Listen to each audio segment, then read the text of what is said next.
Hello friends, welcome to sociology classes. मैं हूं आपका दोस्त, आपका गाइड शिबू। आज हम सीयूटी पीजी सोशियोलॉजी का रिवीजन सीरीज में पार्ट 5 को कवर करेंगे। हमने ऑलरेडी 4 पार्ट को कवर कर ली है। वहां पर हमने डिटेल क्लासेस देखी है। बहुत सारे टॉपिक्स है जो मैंने पहले क्लासेस में नहीं कराए थे, वहां पर रिवीजन क्लासेस में मैंने वो सारी चीजें भी इंक्लूड करके रखी है। तो आज हम पार्ट 5 करेंगे और आखिरी और एक पार्ट रह जाएगा जो हम नेक्स्ट क्लास में कवर करने वाले हैं। तो ये क्लास को जरूर अच्छी तरीके से देखिएगा। अगर आपको हर टॉपिक का डिटेल क्लास चाहिए तो आप लोग प्लेलिस्ट सेक्शन चेक कर लीजिएगा। वहां पर मैंने फ्री में ही सारे क्लासेस कवर करके रखी है, तो प्लेलिस्ट सेक्शन जरूर देखिएगा। वहां से आप लोगों को बहुत ज्यादा मदद मिलने वाली है। तो चलिए हम हमारा जो आज का क्लास है इसमें एक एक करके सारे चीजों को डिस्कस करेंगे, सारे चीजों को समझने की कोशिश भी करेंगे। यह हमारा जो आज का सोशल रिसर्च का पोर्शन है, यह 4 यूनिट है। आप अगर सिलेबस को देखोगे वहां पर 4 यूनिट्स है। इन 4 यूनिट्स को ही हमें एक एक करके कवर करने हैं। पहले हम सोशल रिसर्च देखेंगे, फिर सोशल मेथड्स के बारे में जानेंगे, डाटा कलेक्शन टेक्निक्स और स्टेटिस्टिकल एनालिसिस को भी हम यहाँ पर देखने वाले हैं। तो बहुत सारे चीजें हैं जो हम यहाँ पर एक एक करके कवर करने वाले हैं। तो यहाँ पर आप अगर सिलेबस को देखोगे ना, सिलेबस को हम टोटल 6 पार्ट्स में डिवाइड कर सकते हैं। यहाँ पर हमने ऑलरेडी जो 4 पार्ट्स है इनको कवर कर ली है। इनको जरूर देखिएगा इन क्लासेस को। आज हम पार्ट 5 जहां पर सोशल रिसर्च को हम कवर करेंगे और आखिरी जो नेक्स्ट क्लास है वहां पर हम सोशल प्रॉब्लम्स इन इंडिया देखेंगे। ये जो सोशल प्रॉब्लम्स इन इंडिया है इसको मैंने पहले डिटेल में कवर नहीं कराया है, तो नेक्स्ट क्लास में मैं बहुत सारे नए चीजें इसमें इंक्लूड करने वाला हूं। तो ये क्लास देखना बहुत ज्यादा इंपॉर्टेंट है और मैंडेटोरी भी है। तो यहाँ पर चलिए हम हमारे आज के क्लास की शुरुआत करते हैं। अगर आपने मेरे चैनल को सब्सक्राइब नहीं किया है, चैनल को सब्सक्राइब करके रखिएगा, क्योंकि इस चैनल पे आपको सोशियोलॉजी रिलेटेड बहुत सारे वीडियोस मिलेंगे। खास करके अलग अलग डिफरेंट एग्जाम्स के लिए आपको यहाँ पर प्लेलिस्ट मिल जाएगी। जैसे सीयूटी पीजी के लिए है, इसी तरीके से यूजीसी नेट सोशियोलॉजी है, UPSC BS sociology, IGNOU MS sociology, इस तरीके का वेरियस एग्जाम के लिए आपको यहाँ पर प्लेलिस्ट मिल जाएगी। तो यहाँ पर आप लोग प्लेलिस्ट चेक कर लीजिएगा और अगर आपको नोट्स चाहिए तो आप लोग नोट्स भी परचेज कर सकते हो। तो आज का जो हमारा क्लास है यहाँ पर हम सोशल रिसर्च को कवर करेंगे। और ये अगर सीयूटी पीजी के रिगार्डिंग आपको नोट्स चाहिए तो आप मुझे व्हाट्सएप या फिर टेलीग्राम पे भी कांटेक्ट कर सकते हो। तो सोशल रिसर्च ये जो टर्म है, ये टर्म से हम बहुत ज्यादा वाकिफ है। हम सोशल रिसर्च के बारे में बहुत ज्यादा पढ़ते हैं। यहाँ पर हम अलग अलग जगह पर सोशल रिसर्च को देखते हैं। अब सोशल रिसर्च क्या होता है? जब हम सोशल फैक्ट या फिर कोई भी सोशल फेनोमेना को सिस्टमैटिक तरीके से स्टडी करते हैं, तब इसको हम सोशल रिसर्च कहते हैं। सोशल रिसर्च में हमारा सोशल वर्ल्ड के रिगार्डिंग, हमारे जो अलग अलग सोशल स्ट्रक्चर है, सोशल ऑर्डर है, इसके रिगार्डिंग हम अलग अलग तरीके का नॉलेज को डेवलप करते हैं और साइंटिफिक तरीके से सारे चीजों को हम यहाँ पर एक एक करके स्टडी करने की कोशिश करते हैं। यहाँ डिफरेंट तरीके का सोशल रिसर्च का टेक्निक्स है, मेथड्स है, मेथोडोलॉजीज है, सारी चीजों को हम यूज करते हैं। और खास करके नेचुरल साइंसेस के जो तौर तरीकों है उसी तरीके से हम सोसाइटी को भी पढ़ने की कोशिश करते हैं। तो यहाँ पर एक सिस्टमैटिक स्टडी की बात की जाती है सोसाइटी के रिगार्डिंग। सोसाइटी को जब हम सिस्टमैटिक तरीके से, साइंटिफिक तरीके से स्टडी करते हैं, उसको हम सोशल रिसर्च कहते हैं। अब डिफरेंट स्कॉलर्स है, डिफरेंट थिंकर्स है, जिन्होंने सोशल रिसर्च को डिफरेंट तरीके से ही डिस्क्राइब किया है। अब ये जो सोशल रिसर्च है इसके नेचर क्या क्या है? सोशल रिसर्च फर्स्ट जो मोस्ट इंपॉर्टेंट पॉइंट है, ये साइंटिफिक होता है। यानी कि हम साइंटिफिक मेथड्स यूज करते हैं, जैसे कि ऑब्जर्वेशन, डाटा कलेक्शन, वेरिफिकेशन, ये सारे हम सोशल रिसर्च में इस तरीके का चीजें देखते हैं। फिर ये एक सिस्टमैटिक प्रोसेस है। यहाँ पर लॉजिकल सीक्वेंस में हम अलग अलग स्टेप्स में से होकर गुजर कर हम जाकर एक रिसर्च कंडक्ट करते हैं। यहाँ पर हम कहीं भी किसी तरीके का चीजें यूज नहीं कर सकते। हमें एक टोटल सिस्टमैटिक प्रोसेस को अपनाना पड़ेगा सोशल रिसर्च में। ये एम्पिरिकल एविडेंस के ऊपर बेस्ड है। एम्पिरिकल एविडेंस यानी कि जो हमारा फर्स्ट हैंड डाटा कलेक्शन का मेथड होता है इसके ऊपर बेस्ड है। हम ऑब्जर्व करते हैं, मेजर करते हैं कि हमारे आसपास जो भी एविडेंस है उसको हम सही ढंग से यहाँ पर देखते हैं। यहाँ पर हम ऑब्जेक्टिव होता है सोशल रिसर्च। ऑब्जेक्टिव यानी कि यहाँ पर कोई किसी भी तरीके का पर्सनल बायस को हम अवॉइड करते हैं। यहाँ पर सोसाइटी के रिगार्डिंग हर कोई जो चीज को फॉलो करता है उसी के अकॉर्डिंग ही ऑब्जेक्टिवली ही हम सोशल रिसर्च कंडक्ट करते हैं। यहाँ पर एनालिटिकल एक व्यू पॉइंट देखने को मिलता है। हम अलग अलग वेरिएबल्स को यहाँ पर एनालिसिस करते हैं और उनके रिलेशनशिप को समझने की कोशिश करते हैं। ये क्यूमुलेटिव भी होता है, यानी कि जो हमारा प्रीवियस स्टडी है, प्रीवियस सोशल रिसर्च के फाइंडिंग है, सारे चीजों को, सारे नॉलेज को हमें एक साथ मिलाकर ही सोशल रिसर्च करना पड़ता है। अब जो ये सोशल रिसर्च है, इसका क्या ऑब्जेक्टिव या फिर पर्पस है? हम नॉलेज डेवलप करने के लिए सोशल रिसर्च करते हैं। साइंटिफिक स्टडी, सोशल लाइफ को साइंटिफिक तरीके से स्टडी करना हो, या फिर वेलफेयर के लिए ह्यूमैनिटीज को स्टडी करना हो, सोशल फैक्ट को क्लासिफाई करना हो, ये सारे चीजों के लिए सोशल रिसर्च कंडक्ट करते हैं। इसका अलावा भी जो हमारा सोशल कंट्रोल है, इसको समझने के लिए सोसाइटी किस तरीके से कंट्रोल करती है, हमें फ्यूचर को प्रिडिक्ट करने के लिए, सोशल हमारा सोसाइटी का जो फ्यूचर है इसको प्रिडिक्ट करने के लिए भी हम सोशल रिसर्च कंडक्ट करते हैं। फिर बहुत सारे अलग अलग इश्यूज, प्रॉब्लम्स या फिर सोशल फेनोमेना के रिगार्डिंग हम डाटा को भी कलेक्ट करते हैं। यहाँ पर सोसाइटी में जो टेंशन है इसको रिमूव करना हो, या फिर लोगों में जो मिसकॉन्सेप्शन, मिथ होते हैं, इनको दूर करने के लिए भी बहुत बार सोशल रिसर्च कंडक्ट किया जाता है। तो सोशल रिसर्च सिर्फ नॉलेज गेन करने के लिए नहीं, साथ ही साथ हमारी सोसाइटी में बदलाव लाने के लिए भी ये बहुत इंपॉर्टेंट रोल निभाता है। अब हम देखते हैं स्टेप्स इन रिसर्च।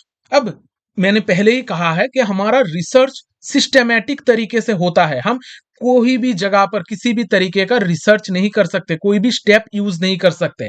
तो हमें सिस्टेमैटिक तौर तरीकों से ही चीजों को आगे बढ़ाना है। तो कुछ स्टेप्स होते हैं जिनको हमें फॉलो करके रिसर्च कंडक्ट करना है।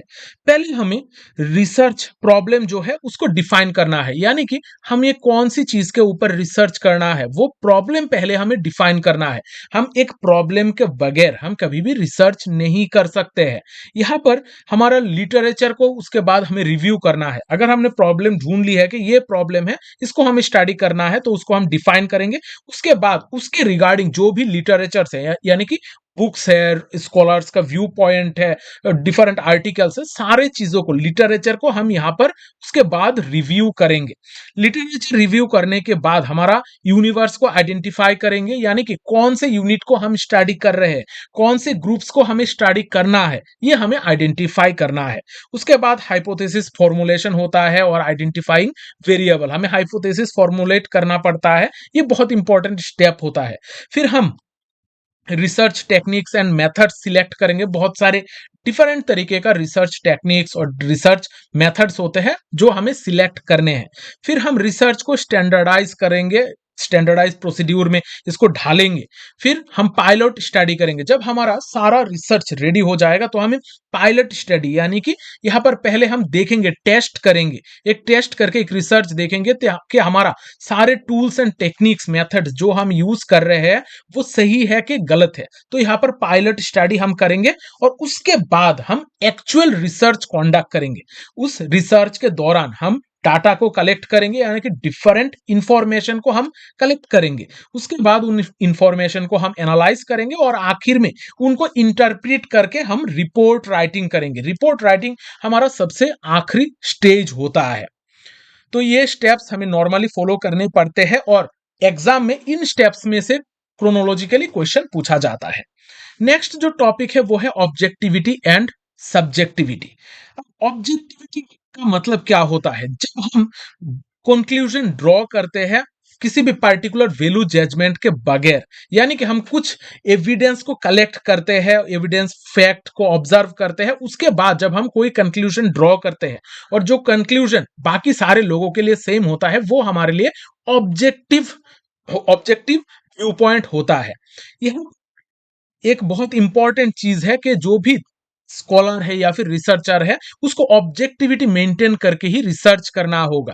वो खुद के पर्सनल प्रेफरेंसेस या फिर इमोशन, प्रीजुडिस के द्वारा अपने रिसर्च को इन्फ्लुएंस नहीं कर सकता है, तो उसको कुछ साइंटिफिक तौर तरीके अपनाने होंगे। और दूसरी तरफ होता है सब्जेक्टिविटी। सब्जेक्टिविटी यानी कि किसी भी एक पर्टिकुलर इंसान का अपना खुद का आइडिया, खुद का व्यू पॉइंट को कहा जाता है। जब भी कोई रिसर्चर अपने फीलिंग्स के द्वारा या फिर खुद के ओपिनियन से इन्फ्लुएंस होके रिसर्च करता है, तब हम उस पॉइंट ऑफ व्यू को सब्जेक्टिविटी कहते हैं। अब इसको हम थोड़ा इस पिक्चर से और भी बेहतर समझ सकते हैं। जैसे कि इस पिक्चर में आप देख सकते हो, एक पेड़ है। अब ये पेड़ एक एप्पल का पेड़ है। अब यहाँ पर ऑब्जेक्टिव रियलिटी हमें क्या कहता है? हम सभी के लिए ये एक पेड़ ही है, ये दिस इज अ ट्री। लेकिन जब हम अलग अलग लोगों के पास जाएंगे, उनका व्यू पॉइंट समझेंगे, तो हर कोई अपना अपना अलग तरीके से इस ट्री को डिस्क्राइब करेगा। जैसे कोई एक नॉर्मल इंसान है तो वो इसको पेड़ ही समझेगा, और दूसरा जिसके पास खाना नहीं है वो इसको एक फल देने वाला पेड़ की तरह देखेगा। फिर अगर कोई भी इस इसको काटने वाला इंसान है या फिर कोई इसको यूज करने वाला इंसान है, तब इसको वो पैसों की तरह देखेगा। तो हर इंसान का यहाँ पर व्यू पॉइंट डिफरेंट है। इसको हम कहते हैं सब्जेक्टिव इंटरप्रिटेशन। जब एक ही चीज को सारे इंसान सेम तरीके से देखते हैं, उसको हम ऑब्जेक्टिविटी कहते हैं। और जब यह हर किसी का अपना अलग different view point, different angle होता है सेम चीज को देखने का, उसको हम कहते हैं सब्जेक्टिव व्यू पॉइंट। अभी ऑब्जेक्टिविटी एंड सब्जेक्टिविटी का एक डिफरेंस का टेबल है, इससे आप लोगों का डाउट अगर कोई भी है तो वो क्लेरिफाई हो जाएगा। ऑब्जेक्टिविटी एक न्यूट्रल स्टेटमेंट है जहां पर ये ट्रू होता है, रियल, अनबायस्ड होता है नॉर्मली। लेकिन सब्जेक्टिविटी एक बायस्ड ओपिनियन होता है, किसी भी एक पर्सन का अपना खुद का व्यू पॉइंट। ऑब्जेक्टिविटी फैक्ट्स और ऑब्जर्वेशन के ऊपर बेस्ड होता है, लेकिन जो सब्जेक्टिविटी है होता है वो किसी भी एक पर्टिकुलर इंसान का एजम्पशंस, बिलीफ्स, ओपिनियन, इमोशंस के ऊपर बेस करके की जाती है। तो ऑब्जेक्टिविटी को हम यहाँ पर वेरीफाई कर सकते हैं, चेक कर सकते हैं, लेकिन सब्जेक्टिव स्टेटमेंट जो होता है इसको हम चेक नहीं कर सकते हैं, इसको हम वेरीफाई नहीं कर सकते हैं। Subjectivity individual to individual vary करता है, लेकिन ऑब्जेक्टिव इंफॉर्मेशन जो होता है ना, वो इररेस्पेक्टिव ऑफ द पर्सन, हर इंसान के लिए लगभग सेम ही होता है। तो यहाँ पर ऑब्जेक्टिविटी का कुछ प्रॉब्लम्स हमें देखने को मिलता है। सोशल रिसर्च जब भी हम कंडक्ट करते हैं, तो हम नॉर्मली सोसाइटी को ही स्टडी करते हैं, ह्यूमंस को ही स्टडी करते हैं। तो इस यहाँ पर ऑब्जेक्टिविटी का कुछ प्रॉब्लम्स हमें देखने को मिलता है। हर थिंकर, हर सोशल साइंटिस्ट अपने खुद के हिसाब से ही जज करने की कोशिश करता है सोसाइटी को, अपने खुद के एक्सपीरियंस को यूज करता है। तो इस वजह से ऑब्जेक्टिविटी को अचीव करना बहुत मुश्किल, टफ एक चीज बन जाती है। यहाँ पर सोशल साइंसेस में जो सब्जेक्ट मैटर है वो बहुत ही कॉम्प्लेक्स है, क्योंकि यहाँ पर हम ह्यूमन ग्रुप्स को स्टडी करते हैं। इनके ऊपर एक्सपेरिमेंट करना बहुत ज्यादा प्रॉब्लमेटिक है। यहाँ पर ह्यूमन ग्रुप्स में से हर इंडिविजुअल का अपना अलग व्यू पॉइंट होगा, उसका अलग सोशल कॉन्टेक्स्ट होगा। तो यहाँ पर ऑब्जेक्टिविटी के रिगार्डिंग ये सारी चीजें प्रॉब्लम कर सकती है। सोसाइटी में अलग अलग लोगों का डिफरेंट वैल्यूज होते हैं, जिसके द्वारा हमारा रिसर्चर भी इन्फ्लुएंस हो सकता है। और इससे सबसे बड़ी बात है, जो सोशल साइंटिस्ट है वो ऑब्जेक्टिविटी को अचीव करने में फेल हो जाते हैं, क्योंकि जो रेस्पोंडेंट्स है जिनसे वो डाटा कलेक्ट करेगा, वो ही बायस्ड इंफॉर्मेशन प्रोवाइड कर सकते हैं। तो यहाँ पर रेस्पोंडेंट्स जो होते हैं वो इम्प्रॉपर अंडरस्टैंडिंग उनका हो सकता है, या फिर इन प्रॉपर इंफॉर्मेशन भी वो लोग प्रोवाइड कर सकते हैं। तो बहुत सारी चीजें हैं जो हमारी ऑब्जेक्टिविटी को ऑब्स्ट्रकल करता है, ऑब्जेक्टिविटी को हमें रोक देता है। अब ऑब्जेक्टिविटी को के रिगार्डिंग कुछ फैक्टर्स होते हैं जो ऑब्जेक्टिविटी को इफेक्ट करते हैं, जैसे personal prejudice and bias, value judgement, ethical dilemmas, complexity of social phenomena, ये सारी चीजें ऑब्जेक्टिविटी को इफेक्ट करता है। अभी हमने फर्स्ट पार्ट को देख लिया है, अब हम देखते हैं नेक्स्ट यूनिट, जहां पर हम research method, research design, hypothesis, sampling के बारे में देखेंगे। अब रिसर्च मेथड को पढ़ने के लिए हमें और एक टर्म इसके साथ हमें समझना होगा।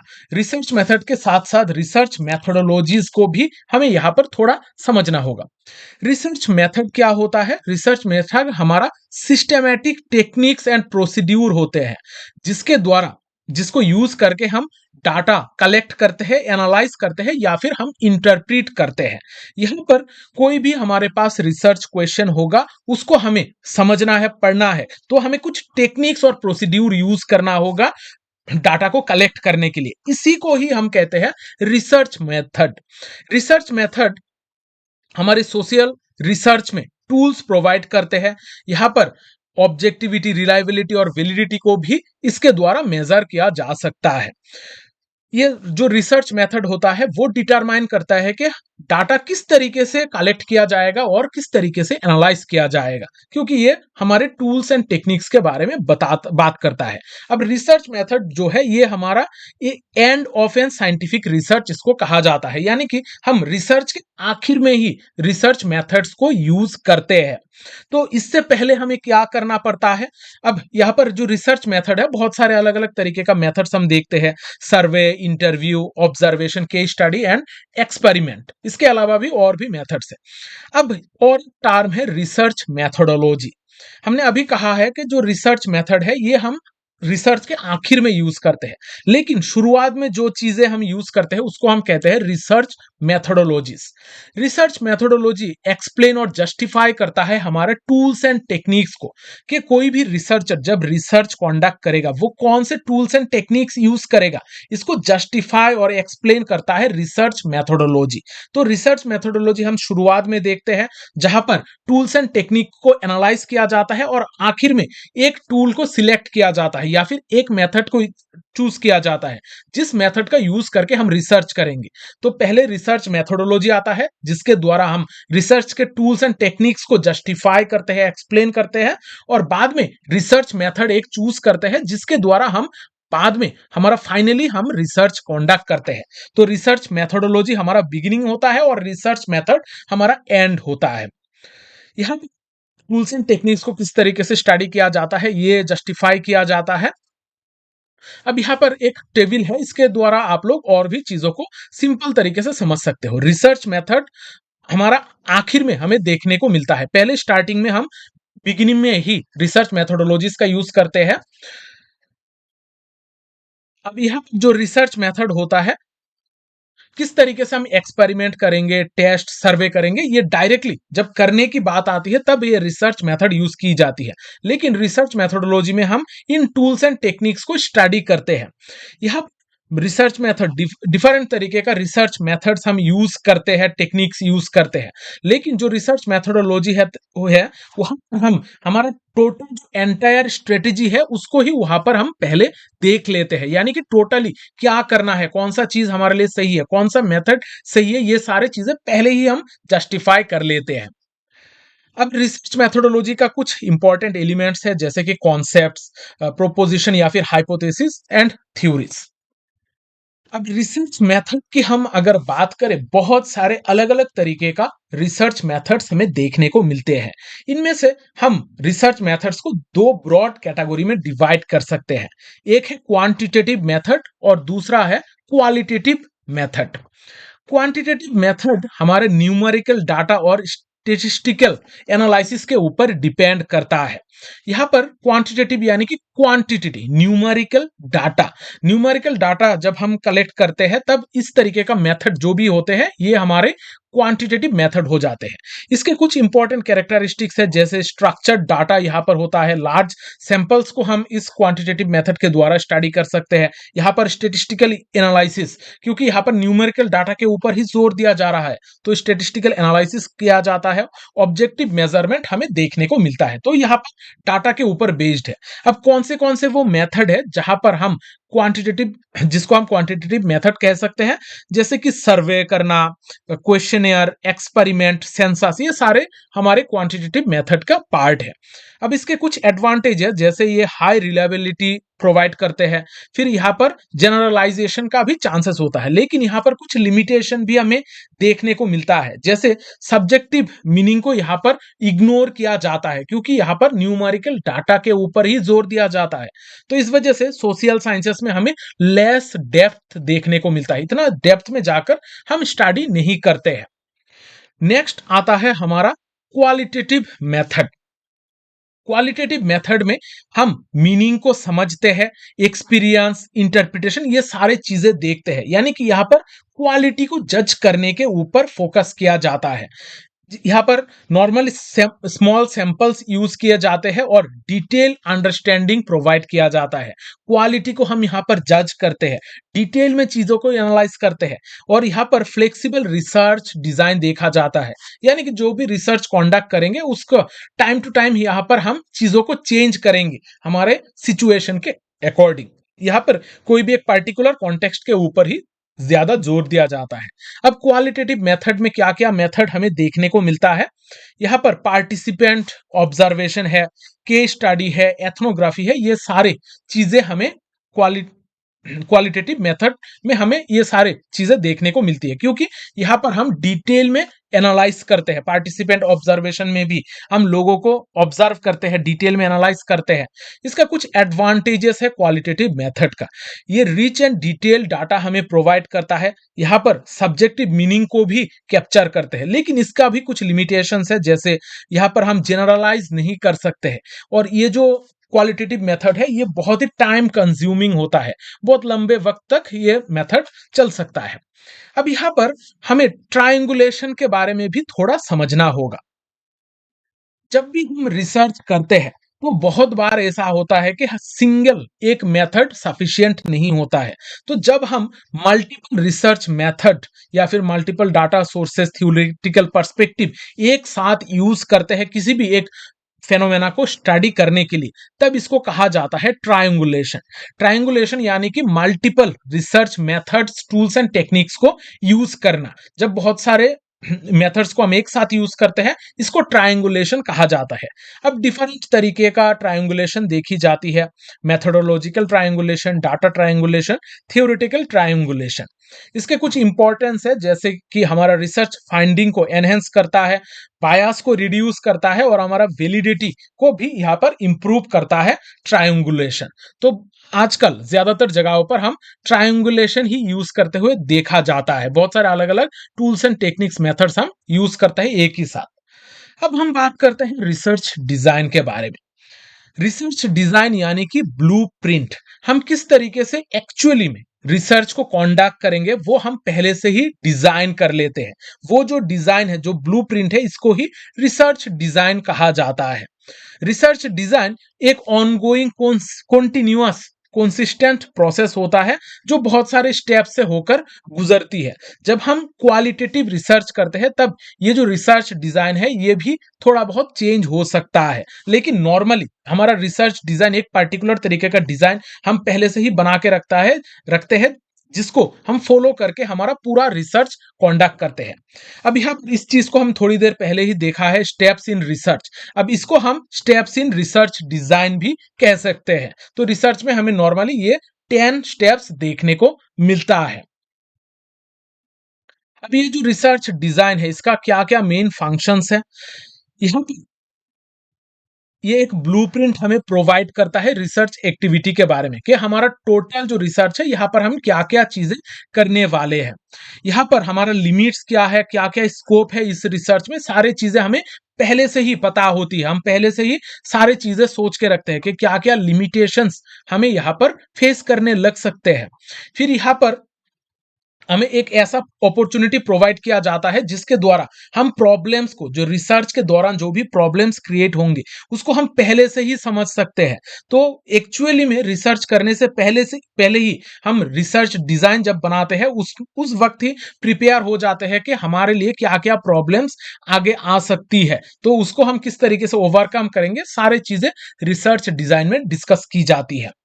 अब ये रिसर्च डिजाइन का पर्पस क्या है, किस वजह से हम इस रिसर्च डिजाइन को बनाते हैं। यहाँ पर हमें, जब हम इंफॉर्मेशन को गैदर करेंगे हाइपोथेसिस बनाने के लिए भी बहुत इंपॉर्टेंट होता है ये रिसर्च डिजाइन।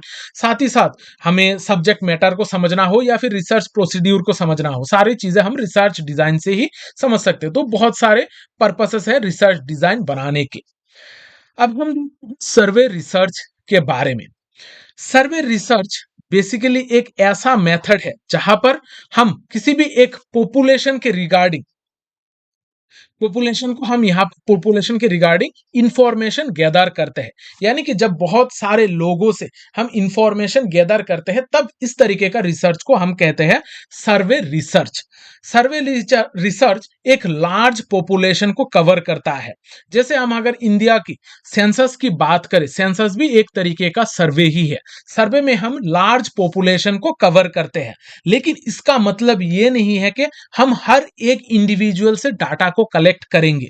यहां पर सर्वे रिसर्च में लार्ज पॉपुलेशन को कवर किया जाता है, लेकिन हम सैंपल भी निकाल सकते हैं, यानी कि सैंपल निकाल के कुछ पर्टिकुलर लोगों को स्टडी कर सकते हैं और इसको जनरलाइज कर सकते हैं। इसके अलावा भी हम टोटल जो पॉपुलेशन है उसको भी हम यहां पर स्टडी कर सकते हैं। तो यहां पर हर इंडिविजुअल को स्टडी करना है ऐसा कोई जरूरी बात नहीं है।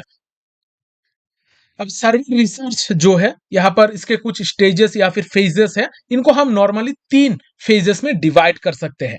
पहला है design and planning phase, next data collection phase, फिर आता है data analysis and reporting phase. Design planning phase में हम बहुत सारे स्टेप्स को यहाँ पर फॉलो करते हैं, जैसे पहले रिसर्च क्वेश्चन फॉर्मुलेट करना, फिर सर्वे रिसर्च डिजाइन को डिसाइड करना, सैंपल ड्रॉ करना, डाटा गैदर करना, questionnaire construction, pilot survey, finalising the research instrument, training of the invigilator.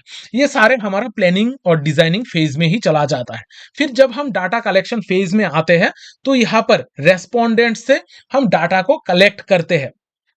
पहले लोकेट करते हैं कि हमारा रेस्पोंडेंट्स कहाँ है, वह उनसे हम डाटा को कलेक्ट करते हैं। यहाँ पर फील्ड विजिट किया जाता है, रेस्पोंडेंट को एक्सेस किया जाता है और बहुत सारे लोगों के द्वारा यहाँ पर इसको सुपरवाइज और मॉनिटर भी किया जाता है सर्वे को।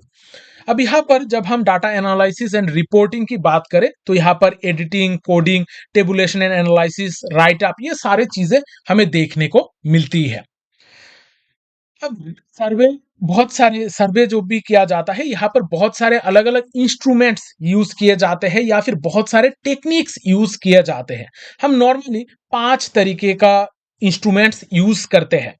पहला है सेल्फ एडमिनिस्ट्रेड क्वेश्चनरीज, जहां पर खुद ब खुद यहाँ पर क्वेश्चनरीज के द्वारा रिसर्च कंडक्ट किया जाता है, क्वेश्चनरीज प्रोवाइड किया जाता है। फिर आता है फेस टू फेस इंटरव्यूज, यहाँ पर रेस्पोंडेंट्स होते हैं और कुछ इवैल्यूएटर्स होते हैं जिनके बीच में face to face interview conduct किया जाता है। फिर telephone interview, internet survey, structured observation, ये सारे अलग अलग तरीके का टेक्निक्स हमें सर्वे में देखने को मिलता है। अब सर्वे का बहुत सारे एडवांटेजेस है, जैसे कि यहाँ पर ये सर्विस रिलेटिवली इनएक्सपेंसिव होता है, क्योंकि यहाँ पर हम अलग अलग तरीके से जैसे टेलीफोन, इंटरनेट, ये सारी चीजें यूज करके भी सर्वे कंडक्ट कर सकते हैं। यहाँ पर हमारा लार्ज पॉपुलेशन को हम कवर कर सकते हैं, यहाँ पर डेमोक्रेटिक स्ट्रक्चर को हम स्टडी कर सकते हैं। सर्वे रिसर्च को हम एडमिनिस्टर कर सकते हैं रिमोट लोकेशन से, यानी कि दूर किसी जगह से भी हम सर्वे रिसर्च को यहाँ पर एडमिनिस्टर कर सकते हैं। इसके अलावा भी जो क्वेश्चंस है वो हम खुद फॉर्मुलेट कर सकते हैं। अगर यहाँ पर फेस टू फेस इंटरव्यू होता है तो फ्लेक्सिबल तरीके से भी यहाँ पर रिसर्च किया जा सकता है। तो डिफरेंट तरीके से हमें यहाँ पर सर्वे को एडमिनिस्टर भी किया जा सकता है। अब ये जो सर्वे रिसर्च है इसका कुछ वीकनेसेस भी हमें देखने को मिलते हैं, जैसे कि ये इतना ज्यादा फ्लेक्सिबल नहीं है, ये इनफ्लेक्सिबल है। यहाँ पर हम इतने ज्यादा चेंजेस नहीं कर सकते क्योंकि लार्ज पॉपुलेशन को हम यहाँ पर स्टडी करते हैं, तो जितना हो सके हम यहाँ पर हमारे स्ट्रक्चर को सेम ही रखना होता है, नहीं तो हमारा जो फाइनल जो रिजल्ट होगा वो बायस्ड हो सकता है। फिर यहाँ पर पहले से ही एडवांस में सारी चीजें करके रखनी पड़ती है, क्योंकि रिसर्च के दौरान हम चीजों को बदल नहीं सकते हैं। यहाँ पर जो लार्ज पोर्शन ऑफ रेस्पोंडेंट है उनको रेस्पॉन्स करना होगा, वो अगर खुद से एग्री करते हैं कि वो लोग रेस्पॉन्स करेंगे तभी रिसर्च सक्सेसफुल होगा, नहीं तो अगर रेस्पोंडेंट्स इस तरीके का व्यू पॉइंट ना दे या फिर वो लोग रेस्पॉन्स ना करे तो हमारा रिसर्च खराब भी हो सकता है। यहाँ पर सर्वे में अटेंशन डिमांड होता है, ऑनेस्टी की जरूरत होती है। जो भी रेस्पोंडेंट्स है वो लोग अगर ऑनेस्ट होंगे तभी हमारा रिसर्च में हमें सही डाटा मिल पाएगा। यहाँ पर सर्वे रिसर्च हमारा कॉन्टेक्स्ट ब्लाइंड होता है, यानी कि कौन से कॉन्टेक्स्ट में ये रिसर्च किया जा रहा है ये कॉन्टेक्स्ट को हम बाद में समझ नहीं सकते हैं, तो यहाँ पर किस किस सिचुएशन में डाटा को कलेक्ट किया जा रहा है, ये सारे चीजें इतने ज्यादा देखी नहीं जाते हैं, तो यहाँ पर कॉन्टेक्स्ट ब्लाइंड होता है सर्वे रिसर्च। अभी सर्वे इंस्ट्रूमेंट, बहुत सारे अलग अलग तरीके का सर्वे इंस्ट्रूमेंट्स है, इनके बारे में भी हम थोड़ा बहुत यहाँ पर सिंपली डिस्कस कर लेते हैं। सर्वे इंस्ट्रूमेंट्स यानी कि वो सारे टूल्स जिसके द्वारा हम कलेक्ट इंफॉर्मेशन को कलेक्ट करते हैं। सर्वे मेथड में जिस तरीके से जो भी टूल्स यूज करके डाटा को कलेक्ट किया जाता है उसको कहा जाता है सर्वे इंस्ट्रूमेंट। सर्वे इंस्ट्रूमेंट रिलायबल और वैलिड होना चाहिए, तभी हमारा जो डाटा कलेक्टेड जो भी डाटा है उसका क्वालिटी हमारा बेहतर होगा। तो हमारा वैलिड और कंसिस्टेंट रिजल्ट के लिए हमें एक बेहतर रिलायबल इंस्ट्रूमेंट की जरूरत है जो हमें एक्यूरेट रिजल्ट प्रोवाइड करें। अब यहाँ पर हमारा 5 तरीके का इंपॉर्टेंट सर्वे इंस्ट्रूमेंट्स हमें देखने को मिलता है।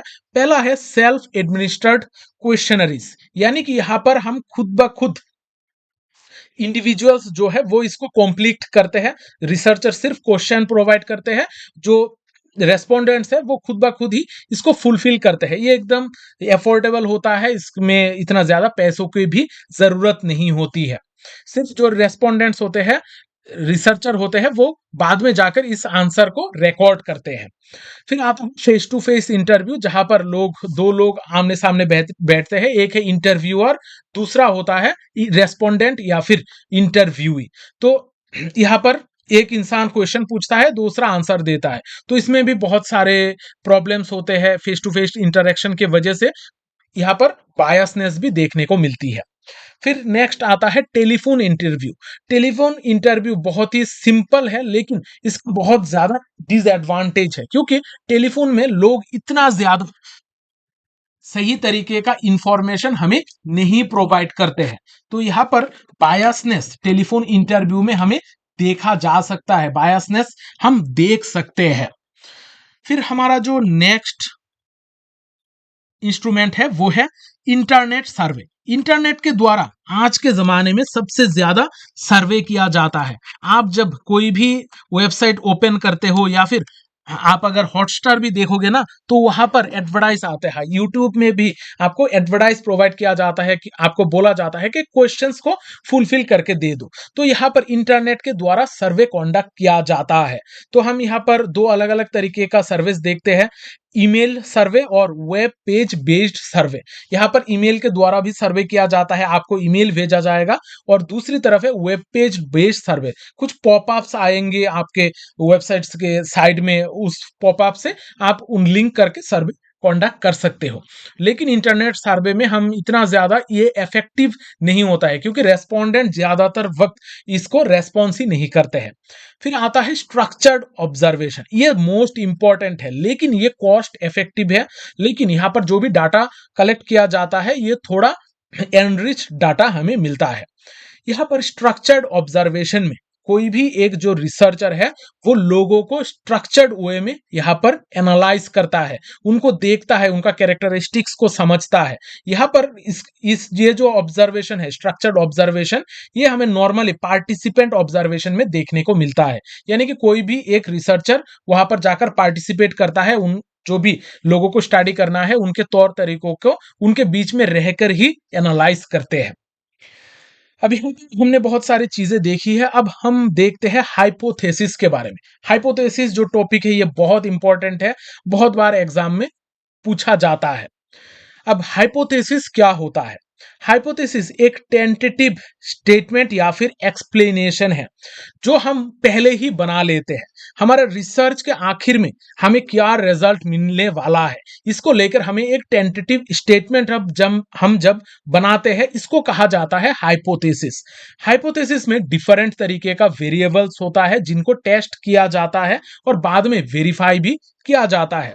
हाइपोथेसिस के कुछ कैरेक्टरिस्टिक्स है, ये क्लियर एंड प्रिसाइज होते हैं। यहाँ पर ये इनको हमें टेस्ट करना होता है। हाइपोथेसिस में कुछ वेरिएबल्स होते हैं, दो वेरिएबल्स होते हैं, डिपेंडेंट एंड इंडिपेंडेंट वेरिएबल्स। इनको हमें यहाँ पर टेस्ट करना होता है, इनके बीच में जो रिलेशनशिप है ये हमें देखना होता है। अब हाइपोथेसिस टेस्टिंग, हाइपोथेसिस को हम टेस्ट जब करते हैं, यहां पर कुछ स्टेप्स है जो हमें फॉलो करना पड़ता है। पहले हम हाइपोथेसिस को फॉर्मुलेट करते हैं। यहां पर हम एक एप्रोप्रिएट सिग्निफिकेंस लेवल को डिसाइड करते हैं कि कौन सा सिग्निफिकेंस लेवल, यानी कि यहाँ पर इरोर होने के क्या चांसेस है, इसको लेकर भी कुछ चीजें होती है। यहाँ पर फिर हम टेस्ट क्राइटेरिया सिलेक्ट करते हैं, कौन से क्राइटेरिया का टेस्ट होगा, फिर यहाँ पर हम कैलकुलेशन करते हैं और आखिर में हम डिसीजन में आते हैं कि हमारा हाइपोथेसिस सही था कि गलत था। अब यहाँ पर हाइपोथेसिस में हमें दो तरीके का वेरिएबल्स देखने को मिलते हैं।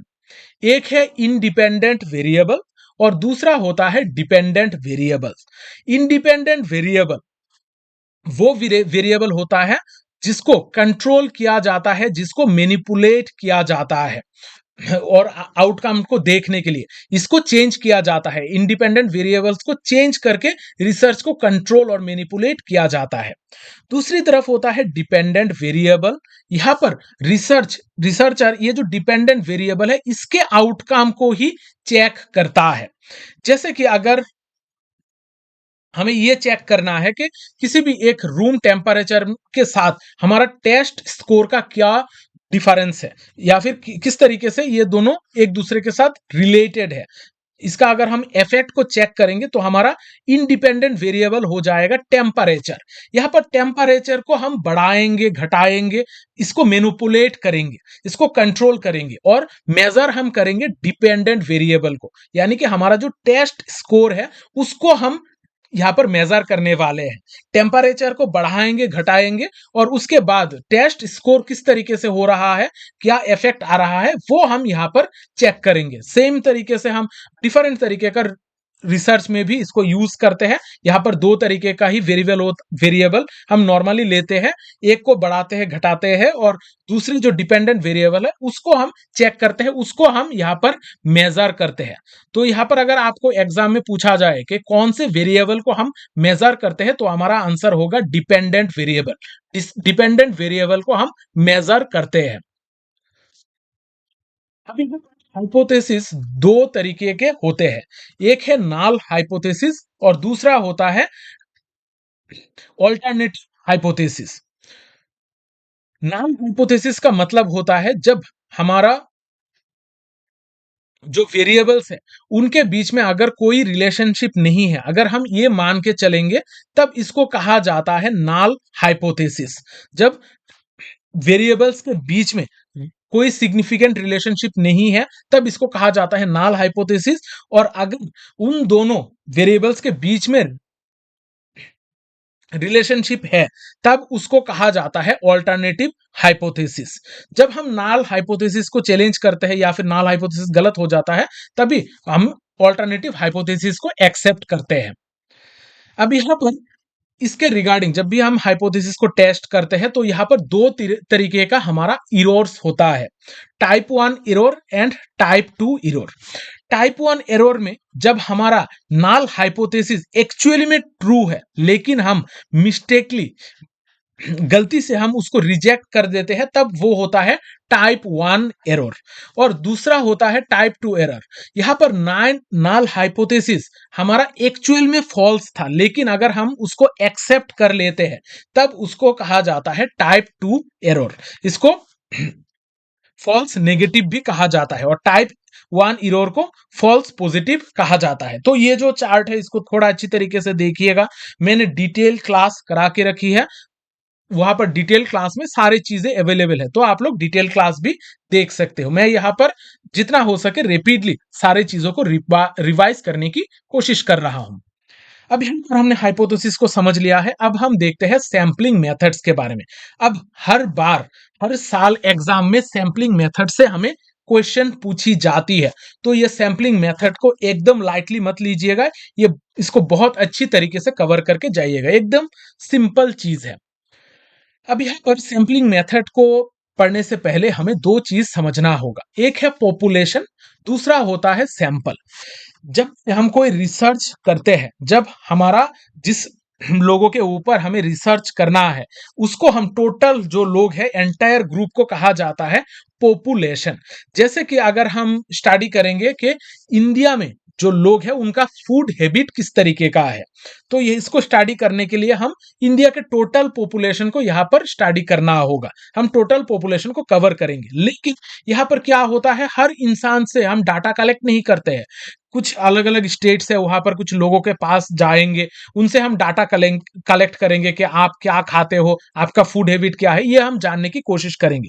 तो यहाँ पर हर एक पर्टिकुलर इंसान से हम पूरी की पूरी जो पॉपुलेशन है उनसे हम डाटा कलेक्ट नहीं करेंगे। हम कुछ गिने चुने लोगों से ही बातचीत करेंगे, उनसे हम डाटा को कलेक्ट करेंगे। जब इस तरीके से टोटल पॉपुलेशन से हम कुछ रिप्रेजेंटेटिव ग्रुप को बांट लेते हैं, ग्रुप को निकाल लेते हैं, सबसेट निकाल लेता है, तब इसको कहा जाता है सैंपल। यहां पर देख सकते हो इमेज दिया गया है, पॉपुलेशन में बहुत सारे लोग हैं। अब इनमें से कुछ लोगों को हम जब सिलेक्ट करके डाटा कलेक्ट करते हैं, इसको कहा जाता है सैंपल।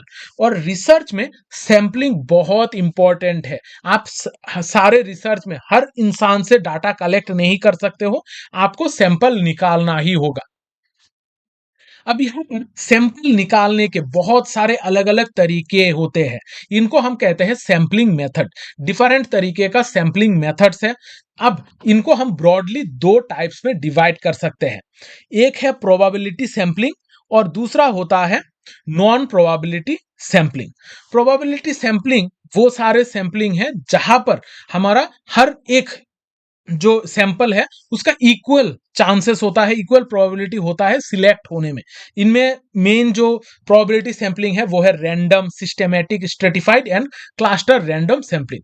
और दूसरे तरफ नॉन प्रोबेबिलिटी सैंपलिंग में जो भी लोग होते हैं या फिर जो भी पॉपुलेशन है उनका हर किसी का सिलेक्ट होने का चांसेस नहीं है। ये normally non probability sampling, biased sampling भी हम इसको कह सकते हैं। यहाँ पर जो एग्जांपल है वो है convenience sampling, judgement, purposive, quota and snowball.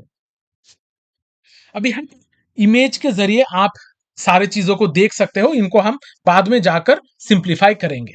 अब प्रोबेबिलिटी सैंपलिंग में क्या होता है, हर एक मेंबर का इक्वल चांस होता है सिलेक्ट होने का, तब इसको प्रोबेबिलिटी सैंपलिंग कहा जाता है। प्रोबेबिलिटी सैंपलिंग में जो अलग अलग तरीके का सैंपलिंग आता है, इनमें पहला है रैंडम सैंपलिंग। रैंडम सैंपलिंग को purest form of probability sampling भी कहा जाता है। ये एकदम प्यूरेस्ट फॉर्म होता है, यहाँ पर कोई किसी भी तरीके का बायसनेस नहीं होता है, टोटल पॉपुलेशन होता है। इनमें से हम किसी भी लोगों को चुन लेंगे। जैसे अगर हमारे पास 50 लोग हैं, हमें अगर सिर्फ 10 लोग चाहिए तो रैंडमली हम किसी ना किसी को सिलेक्ट कर लेंगे। इसको रैंडम सैंपलिंग कहा जाता है। फिर आता है सिस्टेमैटिक सैंपलिंग। सिस्टेमैटिक सैंपलिंग को nth नेम सिलेक्शन टेक्निक भी कहा जाता है।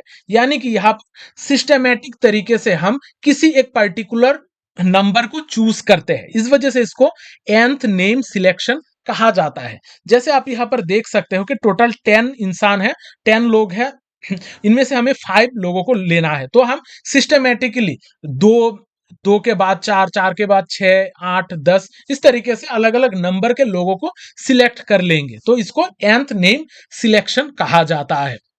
फिर आता है स्ट्रेटिफाइड सैंपलिंग। स्ट्रेटिफाइड सैंपलिंग में पहले जो हमारा टोटल पॉपुलेशन है इसको अलग अलग स्ट्राटा में हम डिवाइड कर लेंगे, और उस स्ट्राटा से हमें अलग अलग सैंपल्स जब कलेक्ट करेंगे उसको कहा जाएगा स्ट्रेटिफाइड सैंपलिंग। यहां पर आप इमेज देख सकते हो, टोटल पॉपुलेशन है, इनको हम अलग अलग स्ट्राटा या फिर अलग अलग ग्रुप्स में डिवाइड कर चुके हैं।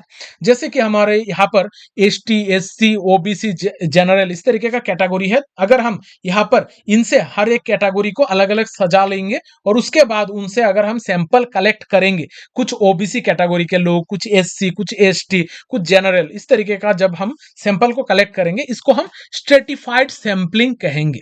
यहाँ पर बायसनेस को कम करने की बात की जाती है। यहाँ पर हम सैंपलिंग एरर को कम करते हैं, क्योंकि रैंडम सैंपलिंग में कोई भी इंसान सिलेक्ट होने के चांसेस है, लेकिन ये जो स्ट्रेटिफाइड सैंपलिंग है इसमें हमें पार्टिकुलर ग्रुप से कुछ लोग मिलेंगे ही, इसका गारंटी है। तो ये हमारा रैंडम सैंपलिंग से सुपीरियर होता है, जहां पर हमारा सैंपलिंग एरर बहुत ज्यादा कम हो जाता है। नेक्स्ट है cluster random sampling. Cluster random sampling में पॉपुलेशन को हम बहुत सारे क्लस्टर में डिवाइड कर लेते हैं और उन क्लस्टर में से कुछ रैंडमली हम कुछ क्लस्टर को चुन लेते हैं, तब इसको कहा जाता है क्लस्टर सैंपलिंग। तो यहाँ पर आप इमेज देख सकते हो, हम यहाँ पर लोगों को अलग अलग क्लस्टर यानी कि ग्रुप्स में डिवाइड कर चुके हैं और इनमें से रैंडमली कोई भी 3 ग्रुप यहाँ पर सिलेक्ट किया गया है, तो इसको ही कहा जाता है क्लस्टर रैंडम सैंपलिंग। तो यहां पर हमने इन सारी चीजों को देख ली है। अब हम आते हैं नॉन प्रोबेबिलिटी सैंपलिंग में। नॉन प्रोबेबिलिटी सैंपलिंग एक ऐसा सैंपलिंग टेक्निक है जहां पर रिसर्चर सैंपल को सिलेक्ट करता है अपने सब्जेक्टिव जजमेंट के हिसाब से, यानी कि यहां पर हर एक इंसान का इक्वल चांस नहीं होता है सिलेक्शन में। ये मेनली बायस्ड होता है। जो भी रिसर्चर है वो अपना सब्जेक्टिव नॉलेज यूज करके, जजमेंट यूज करके लोगों को यहां पर चुनता है। इसी वजह से इसको नॉन प्रोबेबिलिटी सैंपलिंग कहा जाता है। यहाँ पर हर एक मेंबर का सिलेक्ट होने के इक्वल चांसेस नहीं होता है। तो यहाँ पर बहुत सारे अलग अलग तरीके का नॉन प्रोबेबिलिटी सैंपलिंग है, जैसे कि कॉन्वेनियंस सैंपलिंग। कॉन्वेनियंस सैंपलिंग में जो रिसर्चर होता है वो अपने कॉन्वेनियंस के हिसाब से जो भी लोग अवेलेबल है उनको ही ले लेता है, अपने कॉन्वेनियंस के हिसाब से लोगों को लेकर रिसर्च कर लेता है। तो इसको कहा जाता है कॉन्वेनियंस सैंपलिंग। फिर आता है जजमेंट सैंपलिंग। यहां पर जब एक रिसर्चर अपना जजमेंट यूज करके लोगों को सिलेक्ट करता है कि वो खुद से ही डिसाइड कर लेता है कि मैं ये लोगों से डाटा को कलेक्ट करूंगा, तो वो खुद से ही उनको चूज कर लेता है, तो इसको कहा जाता है जजमेंट। सेम तरीके का और एक सैंपलिंग है पर्पसिव सैंपलिंग। जजमेंट और पर्पसिव सैंपलिंग लगभग एक जैसे ही है। पर्पसिव सैंपलिंग में भी हम खुद के पर्पस के हिसाब से, पर्पस फुलफिल होगा इस तरीके से हम लोगों को चूज करते हैं कि जो भी, जैसे हमें लोगों के सोच को समझना है तो हम क्या करेंगे, हम अपने हिसाब से लोगों को चूज कर लेंगे। जैसे एजुकेटेड लोगों को अगर हमें पढ़ना है तो हम सिर्फ एजुकेटेड लोगों को ही यहां पर सिलेक्ट करेंगे। इसको कहा जाता है पर्पसिव सैंपलिंग। फिर आता है कोटा सैंपलिंग। यहां पर कोटा सैंपलिंग लगभग हमारा जो स्ट्रेटिफाइड सैंपलिंग है उसी के जैसा ही है। पहले हम चीजों को अलग अलग स्ट्राटा में ग्रुप कर देंगे, यहाँ पर हम ग्रुप में डिवाइड कर देंगे, फिर जाकर वहां से हम खुद के हिसाब से लोगों को जजमेंट यूज करके हम लोगों को चुन लेंगे। तो यहाँ हम अपने हिसाब से, अपनी जरूरत के हिसाब से यहाँ पर चूज कर रहे हैं, लेकिन यहाँ पर पहले हम स्ट्रेटिफाइड सैंपलिंग करेंगे, उसके बाद लोगों को चूज करेंगे। एक सबसे इंपॉर्टेंट जो सैंपलिंग है वो है स्नोबॉल सैंपलिंग। स्नोबॉल सैंपलिंग को चेन सैंपलिंग या फिर रेफरल सैंपलिंग भी कहा जाता है। यहाँ पर जब भी कोई एक ऐसा क्रिटिकल सिचुएशन है जहां पर हम लोगों तक नहीं पहुंच पाते हैं या फिर जो भी रेस्पोंडेंट है उन तक हम डायरेक्टली नहीं पहुंच सकते हैं, तब स्नोबॉल सैंपलिंग यूज किया जाता है। जैसे कोई भी अगर हमें ड्रग एडिक्ट को स्टडी करना है तो डायरेक्टली हमें ड्रग एडिक्ट नहीं मिलेंगे, तो हमें उनसे रेफरेंस लेकर दूसरे लोगों तक जाना होगा। एक ड्रग एडिक्ट को अगर हम पकड़ेंगे, उनसे हम दूसरे तक, फिर तीसरे तक, इस तरीके से पहुंचेंगे।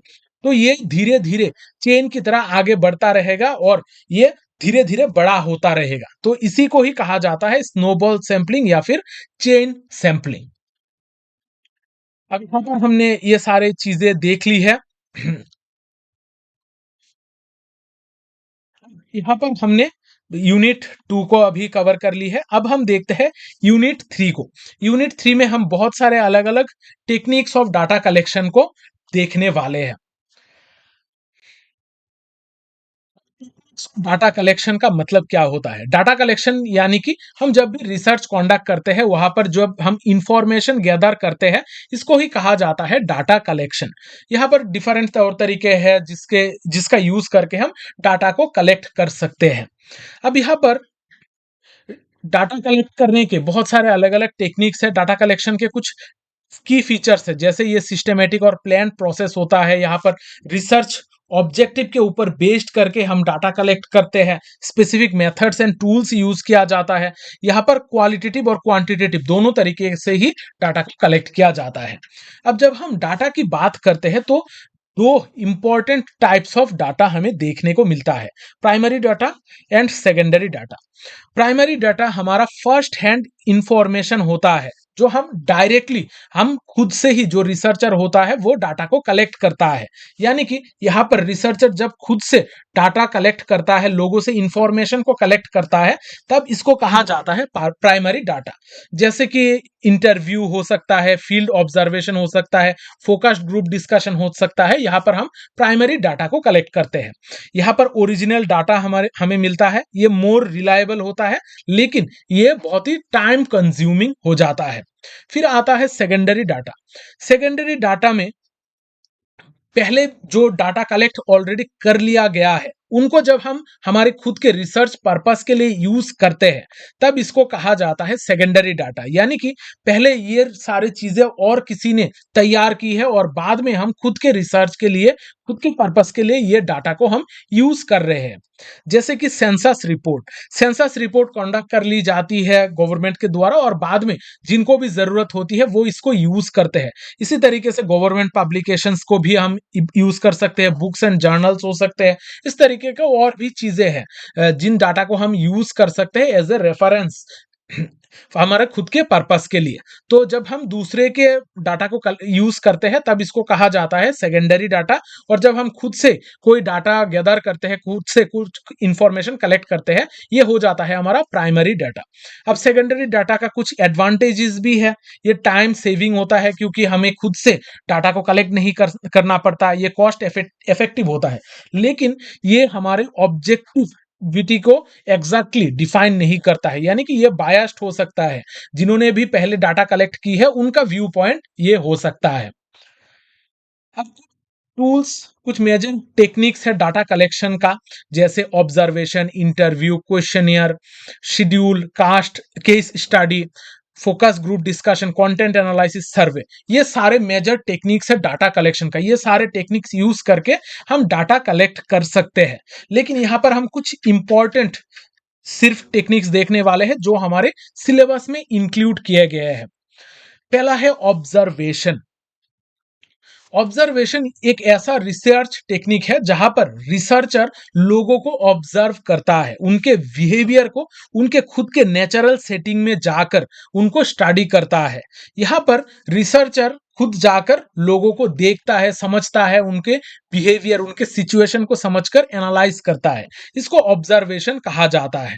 यहाँ पर एक पर्पसफुल एक्टिविटी होता है, सिस्टमेटिक तरीके से इसको किया जाता है, और ये फास्ट हैंड डाटा हमें प्रोवाइड करता है। यानी कि यहाँ पर रिसर्चर खुद जाकर ऑब्जर्व करता है। ये ऑब्जर्वेशन का कुछ इंपॉर्टेंट फीचर्स है। ये फर्स्ट हैंड इंफॉर्मेशन देता है, नेचुरल सेटिंग देखने को मिलता है। ये इतना ज्यादा स्ट्रक्चर्ड नहीं होता है क्योंकि ऑब्जर्वर जाकर नेचुरल सेटिंग में ही सारे चीजों को स्टडी करता है। यानी कि जो भी इंसान है जिनको स्टडी करना है, उनके साथ जाकर रहकर उनके बीच में उनको स्टडी करता है। यहाँ पर क्वालिटेटिव फोकस देखने को मिलता है।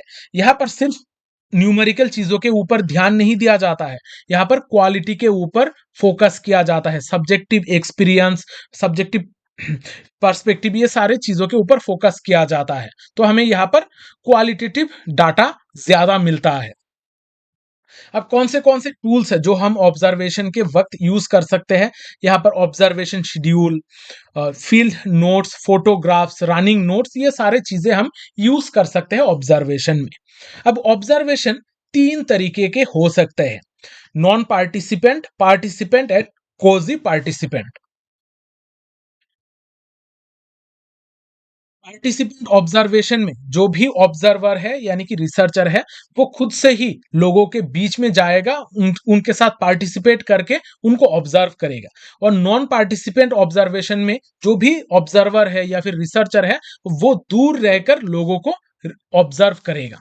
तो नॉन पार्टिसिपेंट ऑब्जर्वेशन में हमें दो तरीके का नॉन पार्टिसिपेंट ऑब्जर्वेशन देखने को मिलता है। एक है ओवर्ट, दूसरा है कोवर्ट। यहाँ पर जो भी ओवर्ट ऑब्जर्वेशन है, यहाँ पर जो पार्टिसिपेंट्स है उनको खुद को पता होता है कि उनको ऑब्जर्व किया जा रहा है। और जो कोवर्ट ऑब्जर्वेशन है, यहाँ पर जो जिनको ऑब्जर्व किया जा रहा है वो लोग अनअवेयर होते हैं, यानी कि उनको खुद को ही पता नहीं होता है कि उनको ऑब्जर्व किया जा रहा है। तो इसके भी बहुत सारे स्ट्रेंथ्स और लिमिटेशंस होते हैं। फिर आता है पार्टिसिपेंट ऑब्जर्वेशन। पार्टिसिपेंट ऑब्जर्वेशन में जो भी ऑब्जर्वर है या फिर रिसर्चर है, वो लोगों के सेटिंग में जाता है, उनके साथ रहता है, उनके बीच में रहकर डीपली यहाँ पर इंफॉर्मेशन गैदर करता है। इसको हम पार्टिसिपेंट ऑब्जर्वेशन कहते हैं। पार्टिसिपेंट ऑब्जर्वेशन एथनोग्राफी में पहली बार ब्रोनिस्लो मेलिनोस्की ने इंट्रोड्यूस किया था। उन्होंने ट्राइब्स के बीच में, अलग अलग ट्राइब्स के बीच में जाकर रहकर बहुत सालों तक उनको ऑब्जर्व किया था, और उन्होंने ही पहली बार पार्टिसिपेंट ऑब्जर्वेशन को इतने बेहतर तरीके से यूज किया था। और उस उनके बाद ही बहुत सारे और भी थिंकर्स थे, स्कॉलर्स थे, जिन्होंने पार्टिसिपेंट ऑब्जर्वेशन को अपनाया था। यहाँ भी कुछ स्टेप्स हमें देखने को मिलता है पार्टिसिपेंट ऑब्जर्वेशन में, जैसे कि ग्रुप सेटिंग में एंटर करना, रिपोर्ट बिल्ड करना, यहाँ पर सफिशिएंट टाइम स्पेंड करना ऑब्जर्व करने में, इंटरेक्ट करने में। तो इसका भी बहुत सारे स्ट्रेंथ्स है, जैसे यहाँ पर डीपर अंडरस्टैंडिंग प्रोवाइड करता है, वैल्यूज, बिलीव्स, प्रैक्टिसेस, ये सारे चीजों को हम डीपली समझ सकते हैं। लेकिन इसके कुछ लिमिटेशंस भी है, जैसे ये बहुत ही टाइम इंटेंसिव है, यहाँ पर बहुत सारे रिस्क होते हैं, जैसे कि ऑब्जेक्टिविटी भी लूज हो सकता है, बहुत सारे बायसनेस के भी चांसेस है। फिर जो ऑब्जर्वेशन का टाइप है वो है कोजी पार्टिसिपेशन।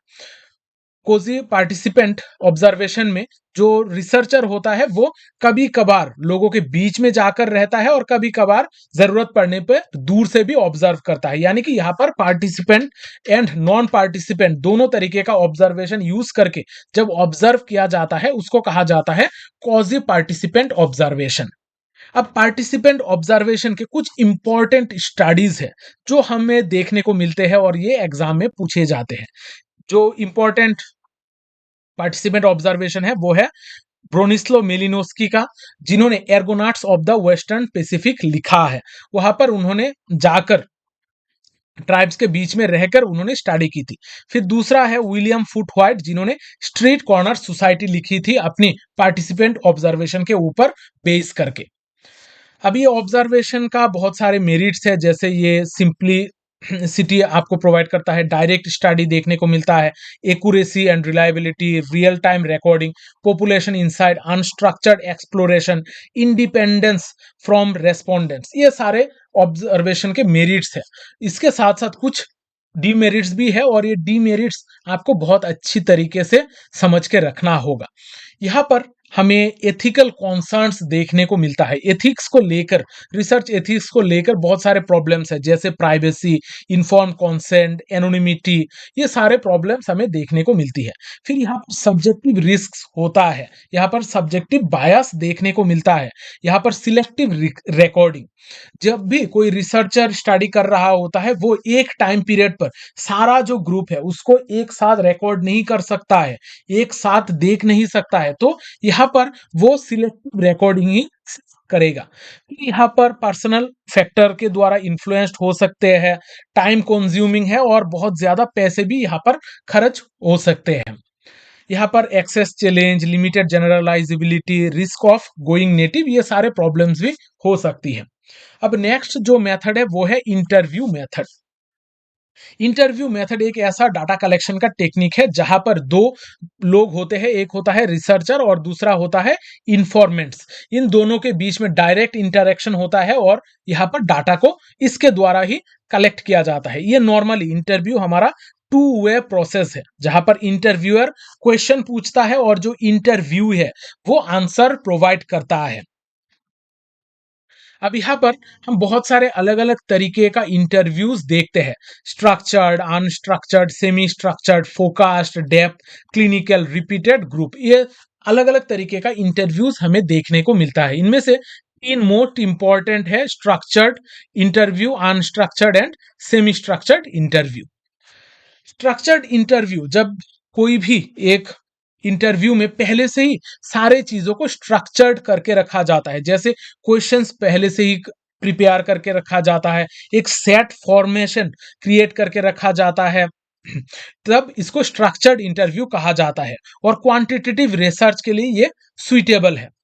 फिर आता है अनस्ट्रक्चर्ड इंटरव्यू, जहां पर कोई भी एक पर्टिकुलर स्पेसिफिक फॉर्मेट नहीं होता है, कोई भी पर्टिकुलर सेट ऑफ क्वेश्चंस हमें देखने को नहीं मिलता है। ये इंफॉर्मेशन इनफॉर्मल स्टाइल का होता है, जहां पर फ्लेक्सिबल क्वेश्चंस पूछी जाती है। जो भी रेस्पोंडेंट है उसके आंसर के ऊपर डिपेंड करके बाद में नेक्स्ट क्वेश्चंस पूछी जाती है। तो इसके भी कुछ एडवांटेजेस है और कुछ डिसएडवांटेजेस हमें देखने को मिलती है। फिर आता है सेमी स्ट्रक्चर्ड इंटरव्यू। ये हमारा स्ट्रक्चर्ड एंड अनस्ट्रक्चर्ड इंटरव्यू दोनों का ही मिक्स्ड है, जहां पर कुछ क्वेश्चंस स्ट्रक्चर्ड होते हैं और कुछ अनस्ट्रक्चर्ड होते हैं। तो यहाँ पर दोनों का कॉम्बिनेशन को ही हम सेमी स्ट्रक्चर्ड इंटरव्यू कहते हैं। यहाँ पर कुछ फिक्स्ड क्वेश्चन होते हैं और तो कुछ ओपन एंडेड क्वेश्चन भी हमें देखने को मिलती है। तो यहाँ पर फ्लेक्सिबिलिटी के साथ साथ हमें फोकस को भी हम यहाँ पर मेंटेन कर सकते हैं। अब इसके अलावा भी और भी कुछ टाइप ऑफ इंटरव्यूज है, जैसे कि फोकस्ड इंटरव्यू, जहां पर एक पर्टिकुलर टॉपिक के ऊपर स्पेसिफिक सिचुएशन या फिर इवेंट के ऊपर फोकस किया जाता है। फिर डेप्थ इंटरव्यू, यहाँ पर एटीट्यूड्स, फीलिंग, पर्सपेक्टिव, ये सारे चीजों को इन डिटेल डीपली एनालाइज किया जाता है। फिर आता है क्लिनिकल इंटरव्यू। ये क्लिनिकल साइकोलॉजिकल पर्पस के लिए इसको यूज किया जाता है। लोगों का mental health, behaviour, psychological condition, ये सारे चीजें चेक करने के लिए क्लिनिकल इंटरव्यू किया जाता है। फिर है रिपीटेड इंटरव्यू। पहले एक इंटरव्यू कराया गया है, बाद में इससे उसी इंडिविजुअल को अगर बाद में पढ़ा जाए तब इसको रिपीटेड इंटरव्यू कहा जाता है। फिर आता है ग्रुप इंटरव्यू। जब ग्रुप में इंटरव्यू लिया जाता है, ये हो जाता है हमारा ग्रुप इंटरव्यू। अब इंटरव्यू के डिफरेंट पर्सपेक्टिव है। यहाँ पर हमें फेमिनिस्ट पर्सपेक्टिव भी देखने को मिलता है और पोस्ट मॉडर्निस्ट पर्सपेक्टिव भी देखने को मिलता है। ये जो फेमिनिस्ट पर्सपेक्टिव है, ये सब्जेक्ट को एक सिर्फ एक रेस्पोंडेंट की तरह ट्रीट नहीं करते हैं। ये सोचते हैं कि जो भी रेस्पोंडेंट है वो भी बाद में उनसे बातें करेगा, और इस तरीके से दो तरफी यहाँ पर बातचीत की बात की जाती है। यानी कि यहाँ पर इंफॉर्मेशन शेयरिंग के ऊपर ज्यादा जोर दिया जाता है। रिसर्चर और रिस्पोंडेंट ये दोनों ही इंफॉर्मेशन शेयर करेंगे, ये फेमिनिस्ट पर्सपेक्टिव मानता है। फिर दूसरा है पोस्ट मॉडर्निस्ट पर्सपेक्टिव, जिसको हम इंटरएक्टिव इंटरव्यूइंग भी कहते हैं। यहाँ पर पहले जो इंटरव्यूअर है वो खुद को एक यहाँ पर जो भी इंटरव्यू है या फिर जो भी रेस्पोंडेंट है उनके साथ एक रेपोर्ट, सोशल बॉन्डिंग पहले क्रिएट करने की कोशिश करता है, ताकि उसका जो भी इंफॉर्मेशन है और भी बेहतर तरीके से वो गेन करे। इसको एक डिस्क्लोजर या फिर टेक्टिक की तरह देखा जाता है कि हम पहले खुद का इंफॉर्मेशन प्रोवाइड करेंगे, ताकि जो रेस्पोंडेंट है वो बाद में उनका रेस्पॉन्स हमें प्रोवाइड करे। यह इंटरव्यू मेथड का कुछ एडवांटेजेस है, जैसे एप्लीकेबिलिटी टू ऑल पॉपुलेशन। हर तरीके का पॉपुलेशन के लिए हम इंटरव्यू मेथड कंडक्ट कर सकते हैं। यहाँ पर इंफॉर्मेशन को हम हमारे हिसाब से इंफॉर्मेंट को सिलेक्ट कर सकते हैं। डिटेल डाटा कलेक्शन हो सकता है। फ्लेक्सिबिलिटी इन क्वेश्चनिंग देखी जाती है। सोशल कॉन्टेक्स्ट हम यहाँ पर समझ सकते हैं। तो इंटरव्यू मेथड का बहुत सारे एडवांटेज है, साथ ही साथ कुछ डिसएडवांटेज भी हमें देखने को मिलती है, जैसे कि limited applicability to large population. हम लार्ज पॉपुलेशन के लिए ये इस तरीके का इंटरव्यू यूज नहीं कर सकते हैं। यहाँ पर रिसर्चर बायस हमें देखने को मिलती है। ये टाइम कंज्यूमिंग है।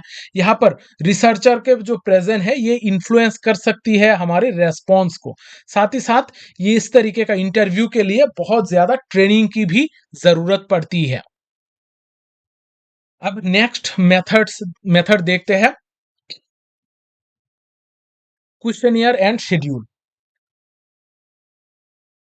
क्वेश्चनियर क्वेश्चनियर में एक ऐसा टेक्निक ऑफ डाटा कलेक्शन है, जहां पर हम कुछ क्वेश्चंस प्रोवाइड करते हैं। जो भी रिसर्चर, जो भी रेस्पोंडेंट है, उन तक हम कुछ क्वेश्चंस प्रोवाइड करते हैं, भेजते हैं। बाद में वो रेस्पोंडेंट्स खुद से ही उसको फिल अप करके हमें पहुंचा देता है, यानी कि रिसर्चर तक पहुंचा देता है। इसको कहा जाता है questionnaire method. Questionnaire large scale को हम कवर कर सकते हैं। डाइवर्स और वाइडली स्कैटर्ड ग्रुप को भी इस क्वेश्चनियर के द्वारा हम कवर कर सकते हैं। इस क्वेश्चनियर का कुछ इंपॉर्टेंट फीचर्स है, जैसे हम पर्पस स्पेसिफिकेशन देख सकते हैं। क्लियर इंस्ट्रक्शन हम प्रोवाइड कर सकते हैं। सिंपल लैंग्वेज में हम क्वेश्चनियर फॉर्म कर सकते हैं। फिर रिलेवेंस के अकॉर्डिंग बैलेंस लेंथ हम बैलेंस कर सकते हैं और लॉजिकल फ्लो हमें यहाँ पर बनाना है। ये सारे इंपॉर्टेंट फीचर्स है क्वेश्चनियर का। अब क्वेश्चनियर का में हमें दो तरीके का क्वेश्चंस देखने को मिल सकते हैं। एक है क्लोज एंडेड, दूसरा है ओपन एंडेड। क्लोज एंडेड यानी कि हमारे पास कुछ पार्टिकुलर ऑप्शंस दिए जाएंगे, उनमें से ही हमें यहाँ पर चूज करना है, तब इस तरीके का क्वेश्चन को क्लोज एंडेड क्वेश्चन कहा जाता है। और दूसरी तरफ है ओपन एंडेड, जहां पर रेस्पोंडेंट फ्री होता है अपना आंसर के लिए। यहाँ पर डिस्क्रिप्टिव टाइप आंसर प्रोवाइड की जा सकती है, अपना क्रिएटिविटी, अपना इन डेप्थ सारी चीजें यहाँ पर यूज की जा सकती है। तो दोनों को ही अलग अलग तरीके का रिसर्च में यूज किया जाता है। अब यहाँ पर क्वेश्चनियर फॉर्म करने के लिए कुछ गाइडलाइंस प्रोवाइड किया जाता है। आप लोग थोड़ा गाइडलाइंस को देख लीजिएगा। अब क्वेश्चनियर का कुछ कुछ एडवांटेजेस है, जैसे ये वाइड लोगों को कवर कर सकता है, अलग अलग लोगों को हम क्वेश्चनियर प्रोवाइड कर सकते हैं। ये कॉस्ट इफेक्टिव है, लार्ज सैंपल साइज को हम कवर कर सकते हैं। यहाँ पर रिसर्चर बायस कम हो जाता है क्योंकि हम डायरेक्टली क्वेश्चनियर प्रोवाइड कर देते हैं। फिर यहाँ पर एनोनिमिटी भी बनी रहती है, क्योंकि जो भी रेस्पोंडेंट है उनके बारे में हमें इतना ज्यादा जानकारी नहीं होती है, या फिर वो खुद से अपना खुद का नाम वगैरह फिल नहीं भी कर सकते हैं। और ये टाइम फ्लेक्सिबल भी है, हम हमारे टाइम के अकॉर्डिंग इसको फुलफिल करके लोगों को दे सकते हैं।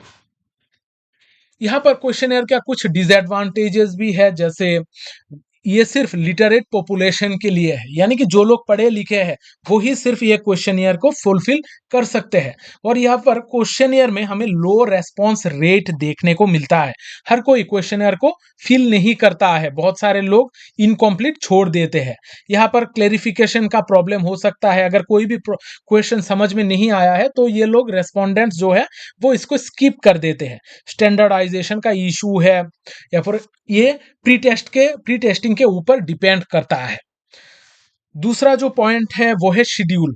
यहाँ पर जब हम डाटा कलेक्शन की मेथड की बात करते हैं, शेड्यूल एक अलग तरीके का मेथड है, क्वेश्चनियर से थोड़ा हटके है। इस मेथड में हमें क्वेश्चनियर तो प्रिपेयर किया जाता है, लेकिन यहाँ पर जो डाटा कलेक्ट किया जाता है ना, वो रिसर्चर खुद जाकर डाटा को कलेक्ट करता है। अब यहाँ पर क्वेश्चंस पूछी जाती है रिसर्चर के द्वारा, यहाँ पर रिसर्चर खुद क्वेश्चन पूछता है और खुद ही क्वेश्चनियर को यहाँ पर फुलफिल करता है, यानी कि जो रेस्पॉन्स है वो खुद ही यहाँ पर रिकॉर्ड करता है। तब इस तरीके का अगर कोई सिचुएशन है, डाटा कलेक्शन का टेक्निक है, इसको शेड्यूल कहा जाता है। यहाँ पर शेड्यूल का जो इंपॉर्टेंट फीचर्स है, यहाँ पर रिसर्चर खुद से इन्वॉल्व होता है, वो खुद डाउट को क्लेरिफाई कर सकता है, खुद क्वेश्चन को पढ़ के सुनाता है और डाटा को गैदर करता है।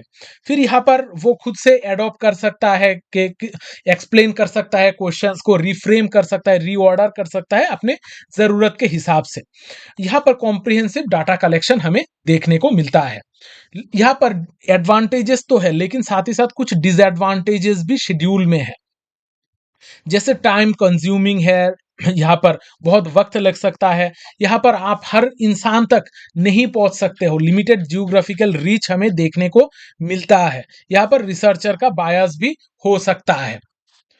अब क्वेश्चनियर एंड शेड्यूल में हमें एक डिफरेंस देखने की जरूरत है, क्योंकि ये क्वेश्चन में हमें अक्सर कंफ्यूजन होती है। क्वेश्चनियर जो रेस्पोंडेंट है वो खुद से फिल करेगा, यानी कि जिनसे डाटा कलेक्ट किया जा रहा है वो खुद से ही यहाँ पर फिल करेगा, लेकिन जो शेड्यूल है वहां पर रिसर्चर खुद से ही फिलअप करेगा रेस्पोंडेंट्स की तरफ से, यानी कि रिसर्चर यहाँ पर फुलफिल करेगा लेकिन क्वेश्चनियर में रेस्पोंडेंट फिल करेगा। यहाँ पर क्वेश्चनियर थोड़ा रिजिड होता है, स्टैंडर्ड स्ट्रक्चर होता है, लेकिन शेड्यूल जो है वो थोड़ा फ्लेक्सिबल होता है, रिसर्चर अपने जरूरत के हिसाब से एडजस्ट कर सकता है। यहाँ पर क्वेश्चनियर के द्वारा हम लार्ज जियोग्राफिकल स्कैटर्ड पॉपुलेशन को कवर कर सकते हैं, लेकिन शेड्यूल में लिमिटेड रीच होता है, हर इंसान को हम यहाँ पर कवर नहीं कर सकते हैं। यहाँ पर क्वेश्चनियर में रिसर्चर का कंट्रोल नहीं होता है, वो रेस्पोंडेंट को कंट्रोल नहीं कर सकता है, कम कंट्रोल करने के चांसेस बहुत कम है। लेकिन शेड्यूल में रिसर्चर का बायसनेस का चांसेस है, रिसर्चर लोगों को रेस्पोंडेंट्स को कंट्रोल कर सकता है। यहाँ पर जो क्वेश्चनियर है ये सिर्फ लिटरेट रेस्पोंडेंट्स के लिए, यानी कि जो लोग पढ़े लिखे हैं वो ही सिर्फ क्वेश्चनियर फुलफिल कर सकते हैं। लेकिन शेड्यूल जो है वो लिटरेट और इलिटरेट दोनों तरीके का रेस्पोंडेंट्स के लिए ही ये मुमकिन है, क्योंकि यहाँ पर रिसर्चर खुद फुलफिल करता है, यहाँ पर क्वेश्चनियर को फिल करता है। अब नेक्स्ट मेथड जो है case study method. Case study method में कोई भी एक पर्टिकुलर ग्रुप या फिर कोई भी एक पर्टिकुलर इंसान को इन डेप्थ स्टडी किया जाता है। जब किसी भी एक पर्टिकुलर ग्रुप को इन डेप्थ स्टडी किया जाता है उसको हम कहते हैं केस स्टडी मेथड। यहाँ पर होलिस्टिक इन डेप्थ स्टडी हमें देखने को मिलता है। यहाँ पर इसके कुछ की फीचर्स है। यहाँ पर हम कॉन्टेक्सचुअल स्टडी देखते हैं, यानी कि नेचुरल सेटिंग में जाकर लोगों को यहाँ पर स्टडी किया जाता है, उस केस को पढ़ा जाता है या फिर उनको अंडरस्टैंड किया जाता है। ये एक कॉम्प्रिहेंसिव अप्रोच दिखाई देता है। यहाँ पर नॉर्म्स, बिलीव्स, वैल्यूज ये सारे चीजों के द्वारा ये गाइडेड हो सकता है। यहाँ पर फ्लेक्सिबल सब्जेक्ट देखने को मिलता है और डाटा कलेक्शन टेक्निक्स, बहुत सारे अलग अलग टेक्निक्स भी हम केस स्टडी मेथड में यूज कर सकते हैं। अब अगर हम टाइप्स ऑफ केस स्टडी की बात करें, इन इन एंड विंस्टन ने 3 टाइप्स ऑफ केस स्टडी की बात की है। एक्सप्लोरेटरी केस स्टडी, फिर explanatory and descriptive case study. अब ये जो केस स्टडी मेथड है इसके कुछ सिग्निफिकेंस है। यहाँ पर हमें इन डेप्थ अंडरस्टैंडिंग देखने को मिलता है, ये होलिस्टिक पर्सपेक्टिव हमें प्रोवाइड करता है, पॉलिसी इन्फ्लुएंस यहाँ पर देखने को मिलती है, आइडेंटिफिकेशन ऑफ पैटर्न्स भी होता है और जनरलाइजेशन का फाउंडेशन भी होता है, क्योंकि केस स्टडी मेथड में हमें इन डेप्थ स्टडी किया जाता है किसी भी एक पर्टिकुलर ग्रुप को। यहाँ पर कुछ एडवांटेजेस भी है, जैसे in depth understanding, flexibility, practical application, exploratory potential, contextual insights. और इसके साथ साथ कुछ लिमिटेशंस है, जैसे कि केस स्टडी मेथड में टाइम कंज्यूमिंग होता है। ये सारी चीजें बहुत ज्यादा टाइम की जरूरत होती है, क्योंकि यहाँ पर एनालाइज करना पड़ता है। यहाँ पर लिमिटेड जनरलाइजिबिलिटी है, फिर सब्जेक्टिविटी का बायस होता है, फिर कॉम्प्लेक्सिटी इन एनालिसिस देखने को मिलता है और रेस्पोंडेंट के कोऑपरेशन के ऊपर बहुत ज्यादा डिपेंड करता है केस स्टडी मेथड। अब ये जो केस स्टडी मेथड है, केस स्टडी मेथड के साथ लाइफ हिस्ट्री मेथड को हम अक्सर कंफ्यूज कर लेते हैं, तो इनके बीच में हमें थोड़ा डिफरेंस भी मालूम होना चाहिए। अब case study life history method क्या है ये हम थोड़ा देखते हैं। यहाँ पर इंडिविजुअल लाइफ नैरेटिव और एक्सपीरियंस को पढ़ा जाता है, यानी कि इंडिविजुअल ने अपने लाइफ में क्या क्या चीजें देखी है, उनका एक्सपीरियंसेस को जब हम एनालाइज करते हैं उसको हम समझते हैं, इसको कहा जाता है लाइफ हिस्ट्री मेथड। लेकिन केस स्टडी मेथड में कोई भी एक सोशल फेनोमेना या फिर यूनिट को उनके नेचुरल कॉन्टेक्स्ट में जाकर स्टडी किया जाता है। तो ये दोनों चीजों में अंतर है। केस स्टडी में इंडिविजुअल, ग्रुप या फिर इवेंट को स्टडी किया जाता है, लेकिन लाइफ हिस्ट्री मेथड में एक इंडिविजुअल के जो सोशल पैटर्न है उसके रिप्रेजेंटेशन के ऊपर ज्यादा ध्यान दिया जाता है। यहाँ पर होलिस्टिक एनालिसिस के स्टडी मेथड में हमें देखने को मिलता है, लेकिन लाइफ हिस्ट्री मेथड में एक इंडिविजुअल का एक्सपीरियंसेस को ही ज्यादा ध्यान दिया जाता है। तो लाइफ हिस्ट्री मेथड एक ऐसा रिसर्च टेक्निक है जहां पर हम डिटेल्ड पर्सनलाइज्ड अकाउंट देखते हैं किसी भी एक पार्टिकुलर इंडिविजुअल का life experience, motivations, aspirations, actions, ये सारे चीजों को हम लाइफ हिस्ट्री मेथड में डिटेल में एनालाइज करते हैं। अब यहाँ पर हमने यूनिट 3 को भी कवर कर लिया है। अब हम देखते हैं हमारा आखिरी यूनिट 4। यूनिट 4 में हम स्टेटिस्टिकल एनालिसिस देखेंगे। यहाँ पर कंप्यूटर हम किस तरीके से यूज करते हैं इसके बारे में भी जानेंगे। अब ये जो यूनिट है इसमें हमें बहुत सारे अलग अलग तरीके का रिसर्च के रिगार्डिंग टूल्स हमें देखने को मिलेंगे। यहाँ पर कंप्यूटर में जो टूल्स हम यूज करते हैं वो हम यहाँ पर देखने वाले हैं। अब यहाँ पर पहले हम स्टेटिस्टिकल एनालिसिस को थोड़ा समझते हैं। यहाँ पर डाटा एनालिसिस किस तरीके से की जाती है ये हम जानते हैं। डाटा एनालिसिस का मतलब क्या है? जब भी कोई हम रिसर्च कंडक्ट करते हैं, रिसर्च में के दौरान हम कुछ इंफॉर्मेशन या फिर डाटा कलेक्ट करते हैं। इसको जब हम सिस्टमैटिक तरीके से ऑर्गेनाइज करते हैं, इंटरप्रेट करते हैं, एग्जामिन करते हैं, तब इसको कहा जाता है डाटा एनालिसिस। डाटा एनालिसिस बहुत ज़्यादा इम्पोर्टेंट होता है। जितना बेहतर तरीके से डाटा को एनालाइज किया जाएगा, उतना ही हमारा रिजल्ट बेहतर होगा। यहाँ पर जो डाटा है, डाटा हम 2 तरीकों के देख सकते हैं। एक है क्वांटिटेटिव डाटा और दूसरा होता है क्वालिटेटिव डाटा। क्वालिटेटिव डाटा यानी कि जब न्यूमेरिकल डाटा होता है, यहाँ पर हम कुछ पैटर्न्स को देखते हैं, रिलेशनशिप को टेस्ट करते हैं, ये हो जाता है क्वांटिटेटिव डाटा। जैसे कि literacy rate, house hold income, unemployment rate, ये सारे हमारे क्वांटिटेटिव डाटा है। और दूसरे तरफ है क्वालिटेटिव डाटा। क्वालिटेटिव डाटा में हम डेस्क्रिप्टिव और नॉन न्यूमेरिकल डाटा देखते हैं। यहाँ पर हम चीज़ों को समझते हैं, उसके मतलब क्या है, एक्सपीरियंस क्या है, सोशल प्रोसेसेस किस तरीके से इन्वॉल्व है, ये सारी चीज़ें हम ये क्वालिटेटिव डाटा में देखते हैं। जैसे कि unstructured interview, participant observation, focus group discussion, ये सारे मेथड्स के थ्रू जब हम डाटा को कलेक्ट करते हैं, ये हमारा क्वालिटेटिव डाटा बन जाता है। या डाटा एनालिसिस में कुछ इंपॉर्टेंट स्टेप्स हमें देखने होते हैं। जैसे कि डाटा पहले हम करते हैं डाटा प्रिपरेशन। डाटा को प्रिपेयर किया जाता है, यहाँ पर डाटा को एडिट किया जाता है, फिर कोड इसको प्रोवाइड किया जाता है, फिर टेबल में टेबुलेटिंग किया जाता है। फिर हम देखते हैं डाटा ऑर्गेनाइजेशन। डाटा को अलग अलग टेबल्स, ग्राफ्स या फिर चार्ट में इसको ऑर्गेनाइज किया जाता है। फिर आता है डाटा इंटरप्रिटेशन। यहाँ पर डाटा को इंटरप्रेट किया जाता है, इसके ट्रेंड, पैटर्न्स, रिलेशनशिप्स को समझा जाता है। फिर आता है डाटा प्रेजेंटेशन। और आखिर में हम अलग अलग विजुअल टूल्स के द्वारा, जैसे बार बार चार्ट हो या फिर पाई चार्ट हो, ये सारी चीजों के द्वारा हम डाटा को प्रेजेंट करते हैं। अब यहाँ पर कुछ इंपॉर्टेंट चीजें हैं जो है editing, coding and tabulation. Editing का मतलब होता है चीजों को क्लीन करना। यहाँ पर जब हम चीजों को क्लीन करते हैं, इसको कहा जाता है एडिटिंग। फिर हम ये क्लीन डाटा को कुछ कोड प्रोवाइड करते हैं, मीनिंगफुल कैटेगरी में इसको ऑर्गेनाइज करते हैं, इसको कहा जाता है कोडिंग। फिर आता है टेबुलेशन। स्ट्रक्चर्ड तरीके से जब हम इसको रिप्रेजेंट करते हैं, स्ट्रक्चर में टेबल्स में रखते हैं, तब इसको कहा जाता है टेबुलेशन। अब यहाँ पर एडिटिंग के बारे में बहुत सारी चीजें आप इंफॉर्मेशन यहाँ पर देख सकते हो। एडिटिंग का जो हमारा पर्पस होता है, वो होता है इरर को रिमूव करना। जो भी गलतियां है, कमियां है, खामियां है, उसको हम निकाल देते हैं। यहाँ पर जो भी इनकरेक्ट, इनकॉन्सिस्टेंसीज है या फिर एम्बिग्विटी है, उसको हम करेक्ट करते हैं एडिटिंग के दौरान। यहाँ पर एडिटिंग 2 तरीके का हो सकता है, field editing and central editing. Field editing यानी कि जब इन्वेस्टिगेटर डाटा कलेक्शन के वक्त ही इमीडिएटली करेक्ट कर लेता है, एडिट कर लेता है, तब इसको कहा जाता है फील्ड एडिटिंग।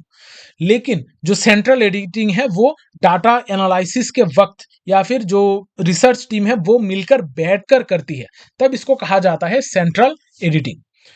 फिर जब हम कोडिंग की बात करते हैं, कोडिंग का मतलब होता है न्यूमेरिकल नंबर्स या फिर सिंबल्स को असाइन करना। कोई भी एक कैटेगरी वाइज नंबर्स असाइन करना, सिंबल्स असाइन करना, ये हमारा कोडिंग होता है। कोडिंग हमारे लिए बहुत ज्यादा जरूरी होता है, क्योंकि क्वालिटेटिव जो डाटा है, इसको हम क्वांटिटेटिव डाटा में, क्वांटिटेटिव फॉर्म में कन्वर्ट कर सकते हैं कोडिंग के द्वारा। कोडिंग के द्वारा हम कुछ कॉमन कोड्स या फिर सिमिलर रेस्पॉन्सेस को कॉमन कोड्स में रख सकते हैं। यहाँ पर हम इजीली सारे चीजों को फिल्टर कर सकते हैं, स्टेटिस्टिकली एनालाइज कर सकते हैं। अब कोडिंग भी 2 तरीके का हो सकता है, pre coding and post coding. Pre coding मतलब होता है डाटा कलेक्शन से पहले जो कोड्स हम प्रोवाइड कर देते हैं, यानी कि अगर कोई भी एक पर्टिकुलर इंफॉर्मेशन मिले तो हम उसको उस कोड में लिखेंगे, ये हम पहले से डिसाइड कर लेते हैं। इसको कहा जाता है प्री कोडिंग। फिर आता है पोस्ट कोडिंग। जब हम डाटा कलेक्शन के बाद जो कोड यूज करते हैं, इसको कहा जाता है पोस्ट कोडिंग। फिर आता है टेबुलेशन। जब हमारे पास डाटा आ जाता है, तब जब हम इसको अलग अलग टेबल्स में अरेंज करते हैं, तब इसको कहा जाता है टेबुलेशंस। अब ये जो टेबुलेशंस है, टेबल से अलग-अलग तरीके का टेबल होता है। जैसे सिंपल वन वे टेबल, यहाँ पर सिर्फ एक ही वेरिएबल होता है, इसका डाटा हमें शो किया जाता है। फिर आता है टू वे टेबल, यहाँ पर क्रॉस टेबुलेशन भी कहा जाता है, या यहाँ पर दो तरीके का वेरिएबल यूज की जाती है।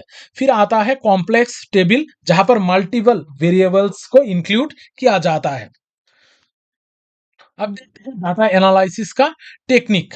बहुत सारे अलग-अलग टेक्निक्स है जो हम डाटा एनालिसिस के वक्त यूज करते हैं। कुछ होते हैं क्वांटिटेटिव टेक्निक्स और कुछ होते हैं क्वालिटेटिव टेक्निक्स। क्वांटिटेटिव टेक्निक्स में हम डिस्क्रिप्टिव स्टैटिस्टिक्स देखते हैं, इन्फरेंशियल स्टैटिस्टिक्स भी देखते हैं।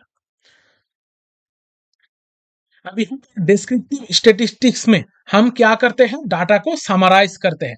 यहाँ पर डिस्क्रिप्टिव स्टैटिस्टिक्स का पार्ट है mean, median, mode, standard deviation, frequency distribution, ये सारी चीजें डिस्क्रिप्टिव स्टैटिस्टिक्स का पार्ट है। और दूसरी तरफ आता है इन्फरेंशियल स्टैटिस्टिक्स, जहां पर हम टेस्ट हाइपोथेसिस को टेस्ट करना हो या फिर कंक्लूजन को ड्रॉ करने के लिए इन्फरेंशियल स्टैटिस्टिक्स यूज करते हैं।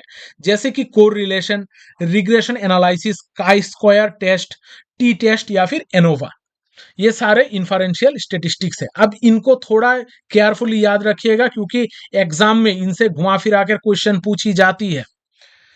फिर हम देखते हैं क्वालिटेटिव टेक्निक्स। कुछ होती है हमारा क्वालिटेटिव टेक्निक्स, जैसे कि थीमेटिक एनालिसिस, जहां पर हम अलग अलग थीम्स को समझते हैं, आइडियाज को समझते हैं। फिर आता है कंटेंट एनालिसिस, यहाँ पर हम कंटेंट्स को एनालाइज करते हैं। नेक्स्ट है नैरेटिव एनालिसिस, फिर आता है ग्राउंडेड थ्योरी। ये हमारा क्वालिटेटिव टेक्निक्स का पार्ट है। अब डाटा एनालिसिस के वक्त कुछ चैलेंजेस हमें फेस करनी पड़ती है, जैसे कि इनकॉम्प्लीट या फिर इनकॉन्सिस्टेंट डाटा हो सकता है। यहाँ पर डाटा इंटरप्रिटेशन के वक्त कुछ बायसेस देखी जा सकती है। यहाँ पर स्मॉल सैंपल्स के द्वारा ओवर जनरलाइजेशन भी हम कर सकते हैं। तो ये सारे कुछ चैलेंजेस है जो हमें देखने को मिलती है। और मोस्ट इंपॉर्टेंटली डाटा एनालिसिस के वक्त एथिकल प्रॉब्लम्स भी हमें देखने को मिलती है। अगर आपके पास टेक्निकल लिमिटेशंस है, जैसे कि बेहतर सॉफ्टवेयर नहीं है, ट्रेनिंग आपको नहीं मिली है, तब भी हमें चैलेंज फेस करनी पड़ती है। अब टूल्स एंड सॉफ्टवेयर्स जो डाटा एनालिसिस के वक्त यूज किया जाता है।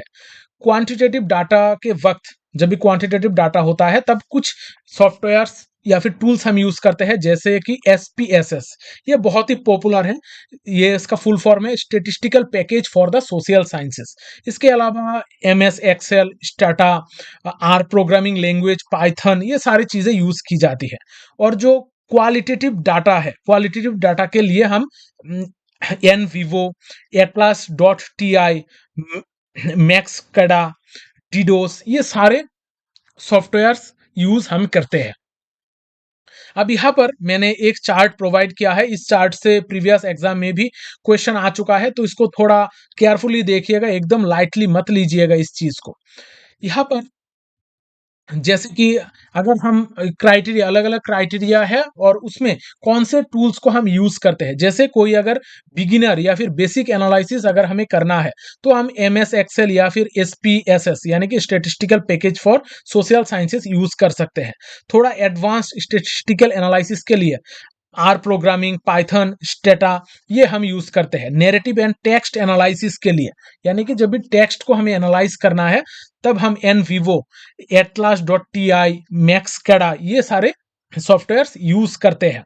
फिर मिक्स्ड मेथड्स के लिए हम डिडोस या फिर मैक्सकड़ा यूज करेंगे।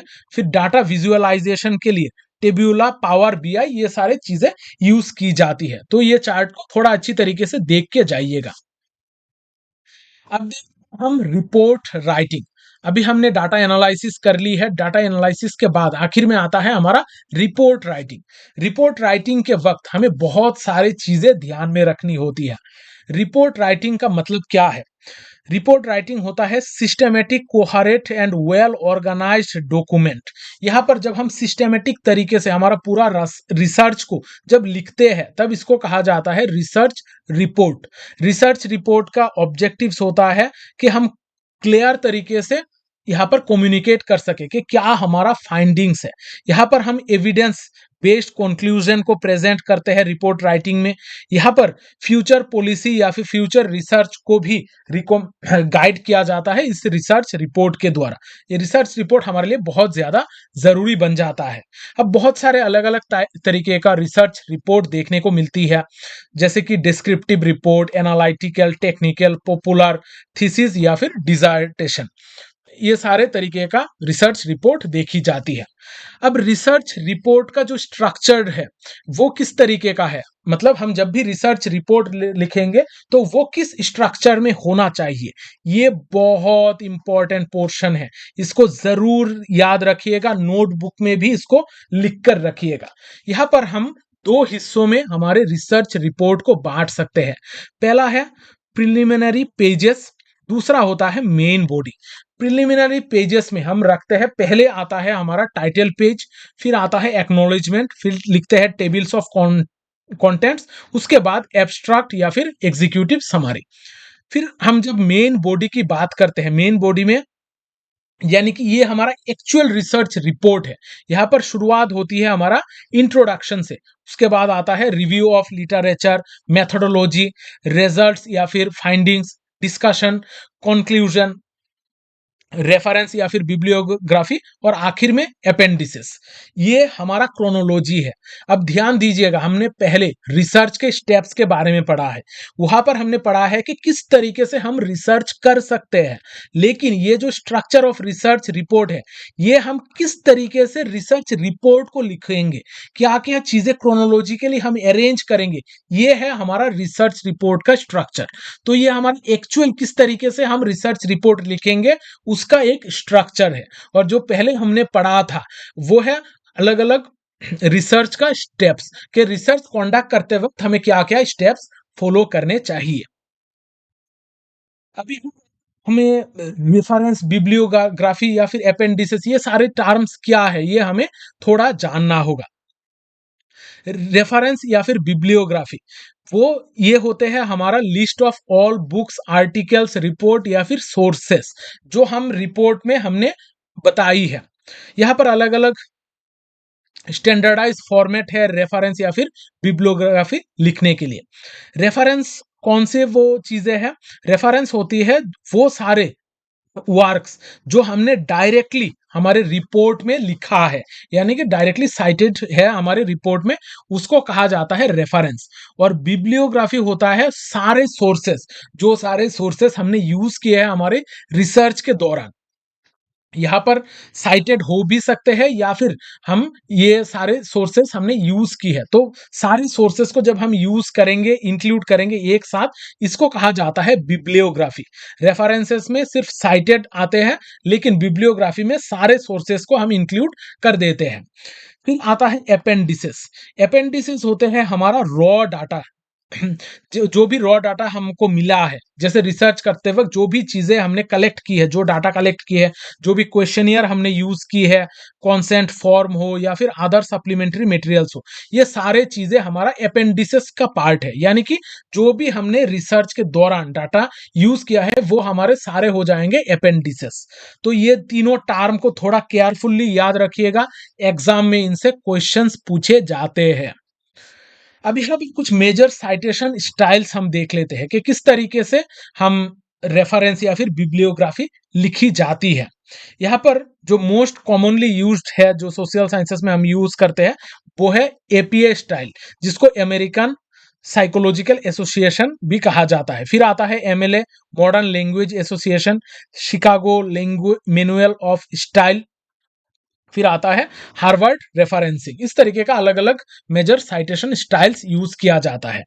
अब एपीए स्टाइल में जो लेटेस्ट है, 7th एडिशन है, वहां पर पहले ऑथर का नाम होता है, फिर इनिशियल्स, उसके बाद ईयर, फिर title of the book in italics, फिर आता है पब्लिशर का नाम। तो यहाँ पर इस तरीके से अलग अलग स्टाइल्स में डिफरेंट तरीके से रेफरेंस या फिर बिब्लियोग्राफी लिखी जाती है। तो ये स्टाइल्स भी आप थोड़ा देख लीजिएगा। एमएलए स्टाइल में पहले ऑथर नेम, फिर फर्स्ट नेम, फिर टाइटल ऑफ द बुक, फिर पब्लिशर, और आखिर में आता है ईयर। और शिकागो स्टाइल में होता है ऑथर का लास्ट नेम पहले आता है, फिर ऑथर फर्स्ट नेम, फिर year, title of the book, और आखिर में सिटी और पब्लिशर। इस तरीके से क्रोनोलॉजिकली चीजें आती है। तो अलग अलग स्टाइल में अलग अलग तरीके का क्रोनोलॉजिकल अरेंजमेंट हमें देखने को मिलता है। अब जो रिसर्च रिपोर्ट हम लिखते हैं उसका क्या क्या क्वालिटीज होनी चाहिए, एक अच्छा रिसर्च रिपोर्ट का क्या क्या क्वालिटीज होती है। यहाँ पर clarity, objectivity, logical flow, evidence based, neat representation, proper referencing, ये सारे चीजें होनी चाहिए। ये सारे चीजें जब कोई एक रिपोर्ट में होती है तभी इसको हम गुड रिसर्च रिपोर्ट कह सकते हैं। अब रिसर्च रिपोर्ट लिखने के वक्त, रिपोर्ट राइटिंग के वक्त कुछ एथिकल कंसीडरेशन भी हमें देखने को मिलती है। जैसे कि प्लेजरिज्म फ्री, मतलब जो भी हम लिखेंगे वो हम अपने तरीके से जो भी रिसर्च में मिला है वो ही सिर्फ यूज करेंगे, ना कि अपने खुद के मुताबिक हम चीजों को यहाँ पर डिस्क्राइब करेंगे। यहाँ पर रिसर्च में जो भी फाइंडिंग्स मिली है वही सिर्फ यहाँ पर हम लिखेंगे। यहाँ पर इन्फॉर्म्ड कॉन्सेंट, यानी कि जो भी पार्टिसिपेंट्स है उनका नाम हमें इंक्लूड करना है कि नहीं, ये हम पहले से उनसे सहमत लेकर आएंगे। अगर वो लोग सहमति देंगे तभी हम उनका नाम इन सारे रिपोर्ट में इंक्लूड कर सकते हैं। तो इन्फॉर्म्ड कॉन्सेंट भी बहुत ज्यादा एक एथिकल कंसीडरेशन है। यहाँ पर ट्रूथफुलनेस, यानी कि हमें सही डाटा को ही रिसर्च रिपोर्ट में लिखना है। फिर ट्रांसपेरेंसी भी बजाय रखनी है। तो ये सारे एथिकल कंसीडरेशन रिपोर्ट राइटिंग के वक्त देखने को मिलती है। अब मीन मीडियन मूड, अब ये जो मीन मीडियन मूड है ये भी एक बहुत इंपॉर्टेंट टॉपिक है। इनमें से भी हर साल क्वेश्चन पूछी जाती है। अब measure of central tendency, central tendency यानी कि स्टेटिस्टिकल मेजर होता है जब हमारा सेंटर में किस तरीके से चीजें चल रही है, कोई भी एक जो स्टेटिस्टिकल एनालिसिस है उसमें किस तरीके का डिस्ट्रीब्यूशन पैटर्न या फिर डाटा सेट हमें देखने को मिलता है, उसको जब हम स्टडी करते हैं इसको मेजर ऑफ सेंट्रल टेंडेंसी हम नॉर्मली कहते हैं। अब मेजर ऑफ सेंट्रल टेंडेंसी में तीन तरीके का टेंडेंसी हमें देखने को मिलता है। Mean, median, mood. मीन का मतलब होता है सारे जो हमारे ऑब्जर्वेशन है उनको जब हम प्लस कर देंगे और टोटल नंबर से डिवाइड कर देंगे, ये हो जाता है हमारा मीन। फिर आता है मीडियन। मीडियन में जो हमारा सेंट्रल वैल्यू है, जब हम सारे चीजों को या फिर सारे नंबर्स को, ऑब्जर्वेशन को जब सिस्टमेटिकली अरेंज करेंगे, जो हमारे मिडिल में आएगा या फिर सेंट्रल वैल्यू होगा उसको हम कहेंगे मीडियन। फिर आता है मूड, जो मोस्ट फ्रीक्वेंट वैल्यू है, जो सबसे ज्यादा बार आता है उसको कहा जाता है मूड। तो यहाँ पर एक फॉर्मूला है मीन मीडियन मूड के बीच में जो रिलेशनशिप है, इसको भी जरूर याद रखिएगा, एग्जाम में ये पूछा जाता है। Mode equal to 3 median minus 2 mean. Mean, median, mode, range, ये सारे चीजें दी गई है। मीन का मतलब होता है जब हम सारे चीजों को, इंफॉर्मेशंस को, ऑब्जर्वेशन को एक साथ जोड़ लेते हैं और टोटल नंबर से डिवाइड कर देते हैं। ये सिंपल जो मीन, मीडियन, मूड निकालना है इनको जरूर सीख के जाइएगा, एग्जाम में पूछा जा सकता है। फिर है मीडियन। मीडियन में हम मीडियल वैल्यू, जब क्रोनोलॉजिकली चीजों को हम अरेंज करेंगे, सिस्टमेटिकली अरेंज करेंगे, जब जो भी वैल्यू मीडियल में होगा इसको कहा जाएगा मीडियन। फिर हमारा आता है मूड, जो सबसे ज्यादा बार जो नंबर आता है इसको कहा जाता है मूड। और आखिर है रेंज। रेंज यानी कि यहाँ पर जो लोएस्ट नंबर है और जो हाईएस्ट नंबर है, इन दोनों के बीच में जो डिफरेंस है इसको कहा जाता है रेंज। तो एग्जाम में रेंज क्या है, या फिर दो नंबर कोई भी एक सीक्वेंस देकर आपको पूछा जा सकता है कि रेंज क्या है, तो आपको निकालना होगा। तो सिंपल जो कैलकुलेशन है ये आपको सीखकर एग्जाम में जाना है। जो लार्ज तरीके का कैलकुलेशन है वो हमारे एग्जाम में अभी तक पूछा नहीं गया है और आशा करता हूं आगे भी पूछा नहीं जाएगा। तो सिंपल तरीके का कैलकुलेशन आप लोग सीख के जरूर जाइएगा। अब यहाँ पर मीन, मीडियन, मूड के बीच में कुछ रिलेशनशिप यहाँ पर आपको देखने को मिलेगा। कुछ नेगेटिवली स्क्यूड है, सिमेट्रिकली डिस्ट्रीब्यूशन, पॉजिटिवली स्क्यूड, इस तरीके का अलग अलग फ्रीक्वेंसी हमें देखने को मिलता है मीन, मीडियन, मूड के रिगार्डिंग। अब यहाँ पर मीन, मीडियन, मूड के कुछ इंपॉर्टेंट फीचर्स है, इन फीचर्स को जरूर अच्छी तरीके से देख के जाइएगा। इन फीचर्स से भी एग्जाम में क्वेश्चन पूछी जाती है। मैं यहाँ पर डिटेल में डिस्कस नहीं करने वाला हूँ। मैंने ऑलरेडी मेरा जो क्लास है, डिटेल लेक्चर है मीन, मीडियन, मूड के ऊपर, वहाँ पर मैंने डिटेल में सारी चीज़ें डिस्क्राइब करके रखी है। वो क्लास ज़रूर देखिएगा, वहाँ से आपको बहुत ज़्यादा मदद मिलने वाली है। तो यहाँ पर मीन, मीडियन, मूड का जो फीचर्स है मैं ये डिस्क्राइब नहीं करूँगा। लेकिन यहाँ पर एक डिफरेंस का टेबल है। इस डिफरेंस के टेबल के द्वारा हम फीचर्स को बहुत अच्छी तरीके से समझ सकते हैं। अब इस डिफरेंस के टेबल को ही हम अच्छी तरीके से समझते हैं। यहाँ पर मीन जो है वो स्टेबल इन नेचर होता है, यानी कि मीन हमारा स्टेबल है, मीडियन भी स्टेबल होता है, लेकिन जो मूड है वो हमारा अनस्टेबल होता है। फिर हम अगर एरे की बात करें, एक एरे जो होता है वहां पर सिर्फ एक ही मीन होता है। मीडियन भी एक एरे में सिर्फ एक ही मीडियन होता है, लेकिन यहाँ पर अगर एक ही एरे की बात करें वहां पर हमें मल्टीपल मूड्स देखने को मिलती है। मीन को हम एल्जेब्रिकली मैनिपुलेट कर सकते हैं, एल्जेब्रिकली मैनिपुलेट कर सकते हैं मीन को, लेकिन मीडियन और मूड को हम एल्जेब्रिकली मैनिपुलेट नहीं कर सकते हैं। तो ये भी ध्यान रखिएगा, ये फीचर से एग्जाम में क्वेश्चन पूछी जाती है। इस चार्ट को नोट डाउन करके रखिएगा, ये बहुत इंपॉर्टेंट है।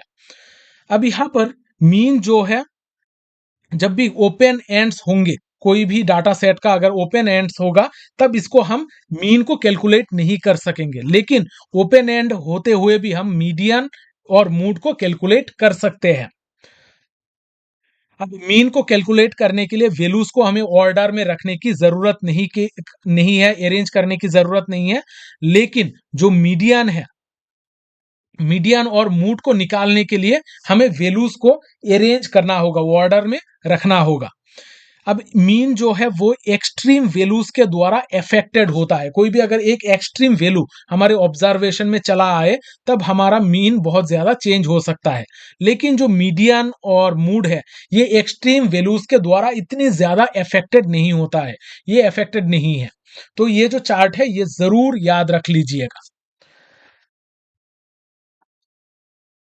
अब यहाँ पर कुछ अलग अलग तरीके का स्केल्स है। इन स्केल्स में हम डिफरेंट तरीके का सेंट्रल टेंडेंसी यूज करते हैं। अगर कोई नॉमिनल स्केल है या फिर नॉमिनल वेरिएबल है तो मूड यूज किया जाता है। ऑर्डिनल अगर होगा वहां पर मीडियन हम यूज करते हैं। इंटरवल या फिर रेशियो होगा, अगर वो नॉट स्क्वीड होगा तब हम मीन यूज करते हैं, और अगर इंटरवल या फिर रेशियो हो, अगर वो स्क्यूड हो तो हम मीडियन यूज करते हैं। तो यह चार्ट भी थोड़ा देखिएगा। अब हम जब स्केल ऑफ मेजरमेंट की बात करते हैं तो अलग अलग वेरिएबल्स हमें देखने को मिलती है। नॉमिनल स्केल जो है, यहाँ पर डाटा को सिर्फ कैटेगोराइज किया जाता है। यहाँ पर जैसे जेंडर हो, ब्लड ग्रुप हो, सिर्फ हम डाटा को कैटेगोराइज करते हैं, एक सिंपल कैटेगरी में इनको हम डिवाइड कर देते हैं। जैसे जेंडर में हमें मेल फीमेल दो ही कैटेगरी मिलेगा, सेम तरीके से ब्लड ग्रुप में भी ए ए बी ओ इस तरीके का अलग अलग ब्लड ग्रुप्स हमें देखने को मिलता है। इसको कहा जाता है नॉमिनल स्केल। फिर आता है ऑर्डिनल स्केल। ऑर्डिनल स्केल में कैटेगरी के साथ साथ हम यहाँ पे रैंक भी प्रोवाइड करते हैं, जैसे कि गुड, एवरेज, बैड, ये हम एक स्केल प्रोवाइड कर रहे हैं। कैटेगरी तो है, साथ ही साथ यहाँ पर रैंकिंग की भी बात की जा रही है। फिर आता है इंटरवल स्केल। इंटरवल में ऑर्गन ऑर्गेनाइज्ड के साथ साथ रैंक भी होगा, साथ ही साथ इवनली स्पेस्ड, यानी कि यहाँ पर उनके बीच में इक्वल गैप होगा। जैसे कि हम पीएच मेजर करना हो या फिर टेम्परेचर मेजर करना हो, जहां पर हम सेल्सियस या फिर फारेनहाइट स्केल यूज करते हैं, वहां पर हमें इक्वल इंटरवल्स देखने को मिलते हैं, इवनली स्पेस्ड होता है। फिर आता है रेशियो। रेशियो में हमें कैटेगोराइज्ड होता है, रैंक्ड होता है और इवनली स्पेस्ड होता है, लेकिन यहाँ पर हमें एक नेचुरल जीरो भी देखने को मिलता है, तब इसको कहा जाता है रेशियो। अब रेशियो और इंटरवल में क्या डिफरेंस है? इंटरवल में हमें कोई एक जीरो, नेचुरल जीरो नहीं देखने को मिलता है। जैसे जब हम पीएच मेजर करते हैं वहां पर हमारा जो स्केल है वहां पर भी हमें कोई एक्चुअल में कोई नेचुरल जीरो नहीं होता है, लेकिन जब हम वेट, एज, लेंथ ये सारी चीजें मेजर करते हैं, जीरो का मतलब अगर वेट जीरो है मतलब कोई भी चीज नहीं है, एज जीरो है मतलब कोई भी एक इंसान वहां पर एग्जिस्ट नहीं कर रहा है। तो रेशियो में नेचुरल जीरो होता है, लेकिन इंटरवल में हमें नेचुरल जीरो नहीं देखने को मिलता है। अब यहाँ पर ये चार्ट है, इस चार्ट से आपका और भी क्लेरिफिकेशन हो जाएगा कि कौन से स्केल में कौन सी चीजें दिखाई देती है।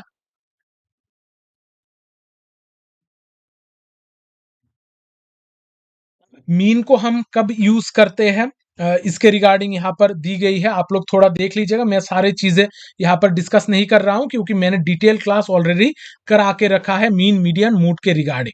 तो मीन का कुछ यूजेस है, मीडियन को हम कुछ जगहों पर यूज करते हैं और मूड को भी कुछ अलग अलग जगहों पर हम इनको यूज करते हैं। अब हम आते हैं हमारे आखिरी टॉपिक के तरफ कि आईसीटी में, इंफॉर्मेशन एंड कम्युनिकेशन टेक्नोलॉजीज को हम सोशल रिसर्च में किस तरीके से यूज कर सकते हैं। आईसीटी का मतलब क्या होता है, इंफॉर्मेशन एंड कम्युनिकेशन टेक्नोलॉजी। यहाँ पर आज के वक्त पर हमारा इंटरनेट के द्वारा ही सारी चीजें चलती है, हम इंफॉर्मेशन और कम्युनिकेशन टेक्नोलॉजी के इरा में ही जी रहे हैं। तो यहाँ पर ये आज के ज़माने में सोशल रिसर्च में भी हम आईसीटी टूल्स का बहुत ज़्यादा यूज़ करते हैं। अब रिसर्च में क्या-क्या अलग-अलग तरीके का आईसीटी टूल हम यूज़ कर सकते हैं। यहाँ पर हम ऑनलाइन सर्वेस कर सकते हैं, ओपन एंडेड या फिर स्ट्रक्चर्ड टेक्स्ट बेस्ड इंटरव्यू हम ईमेल या फिर कंप्यूटर के मदद से कर सकते हैं। यहाँ पर फोकस्ड ग्रुप इंटरव्यू हम नेट बेस्ड वीडियो कॉलिंग या फिर ऑडियो कॉन्फ्रेंसिंग के ज़रिए कर सकते हैं। यहाँ पर टेलीफ़ोन इंटरव्यू भी किया जा सकता है। इस तरीके का और भी बहुत सारी चीजें हैं जो हम यूज कर सकते हैं।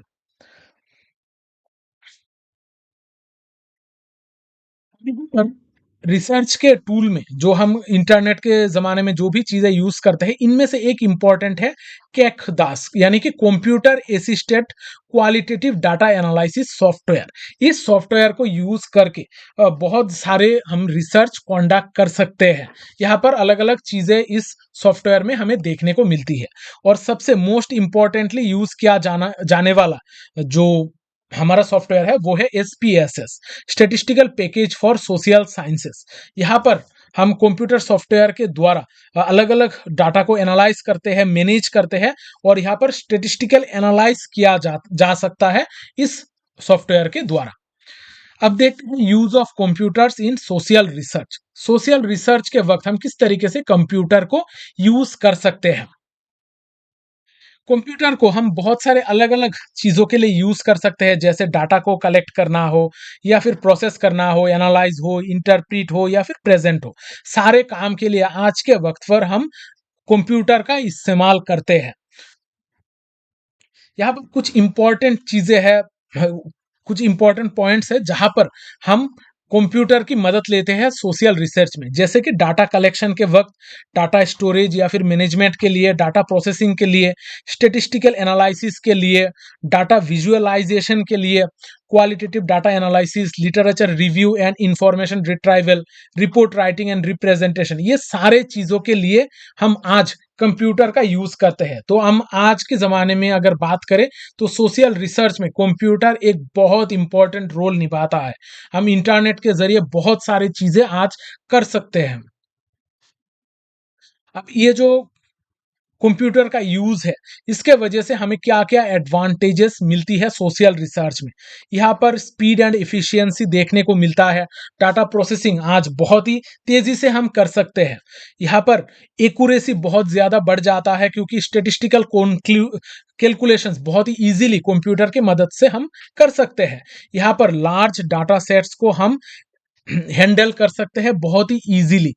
ईज़ी स्टोरेज हो सकती है, स्टोर कर सकते हैं हम, फिर जब भी हमें इंफॉर्मेशन की ज़रूरत पड़ेगी, उसको हम रिट्राइव भी ईज़िली ही कर सकते हैं। यहाँ पर better data visualisation and presentation भी हो सकता है कंप्यूटर के मदद से, और साथ ही साथ बहुत सारे स्टैटिस्टिकल टेक्निक्स को हम इस कंप्यूटर के मदद से आजकल यूज़ कर सकते हैं। अब ये जो सोशल रिसर्च है, यहाँ पर कंप्यूटर्स यूज करने की वजह से कुछ प्रॉब्लम्स भी क्रिएट होती है, कुछ लिमिटेशंस के बारे में भी हम देखते हैं। यहाँ पर इस कंप्यूटर को यूज करने के लिए हमें एक्चुअल टेक्निकल स्किल्स की जरूरत है। यहाँ पर हमें ट्रेनिंग की जरूरत है। अगर हमारे पास टेक्निकल स्किल्स और ट्रेनिंग्स ना हो तो हम अच्छी तरीके से रिसर्च नहीं कर सकते हैं। यहाँ पर सॉफ्टवेयर एंड टेक्नोलॉजी के ऊपर हम बहुत ज्यादा डिपेंडेंट हो जाएंगे। यहाँ पर सॉफ्टवेयर अगर हमारा खराब हो जाए या फिर सॉफ्टवेयर सही ढंग से काम ना करे तो अब हमारा रिसर्च आगे बढ़ना बहुत ही मुश्किल है। यहाँ पर प्राइवेसी का रिस्क बढ़ जाता है, सिक्योरिटी का इश्यूज हमें देखने को मिलती है, और सॉफ्टवेयर और जो इक्विपमेंट्स है इसके वजह से हमें हाई कॉस्ट भी पे करनी पड़ती है, यानी कि बहुत ज्यादा पैसे भी खर्च होते हैं। फिर यहाँ पर क्वांटिटेटिव एनालिसिस के ऊपर ओवर रिलायंस भी हमें देखने को मिलता है, यानी कि कंप्यूटर के ऊपर बहुत ज्यादा रिलायंस होकर हम आजकल चल रहे हैं, तो ये भी एक लिमिटेशंस है। तो हमने आज के इस सेशन में बहुत सारी चीजों को समझा है, बहुत सारी चीजों को हमने देखा है। आशा करता हूं मैंने जो भी चीजें आप लोगों को बताई है, समझाई है, वो आप लोगों को समझ में आ गया है। अगर फिर भी कोई दिक्कत है, क्लास को रिपीट करके देख लीजिएगा।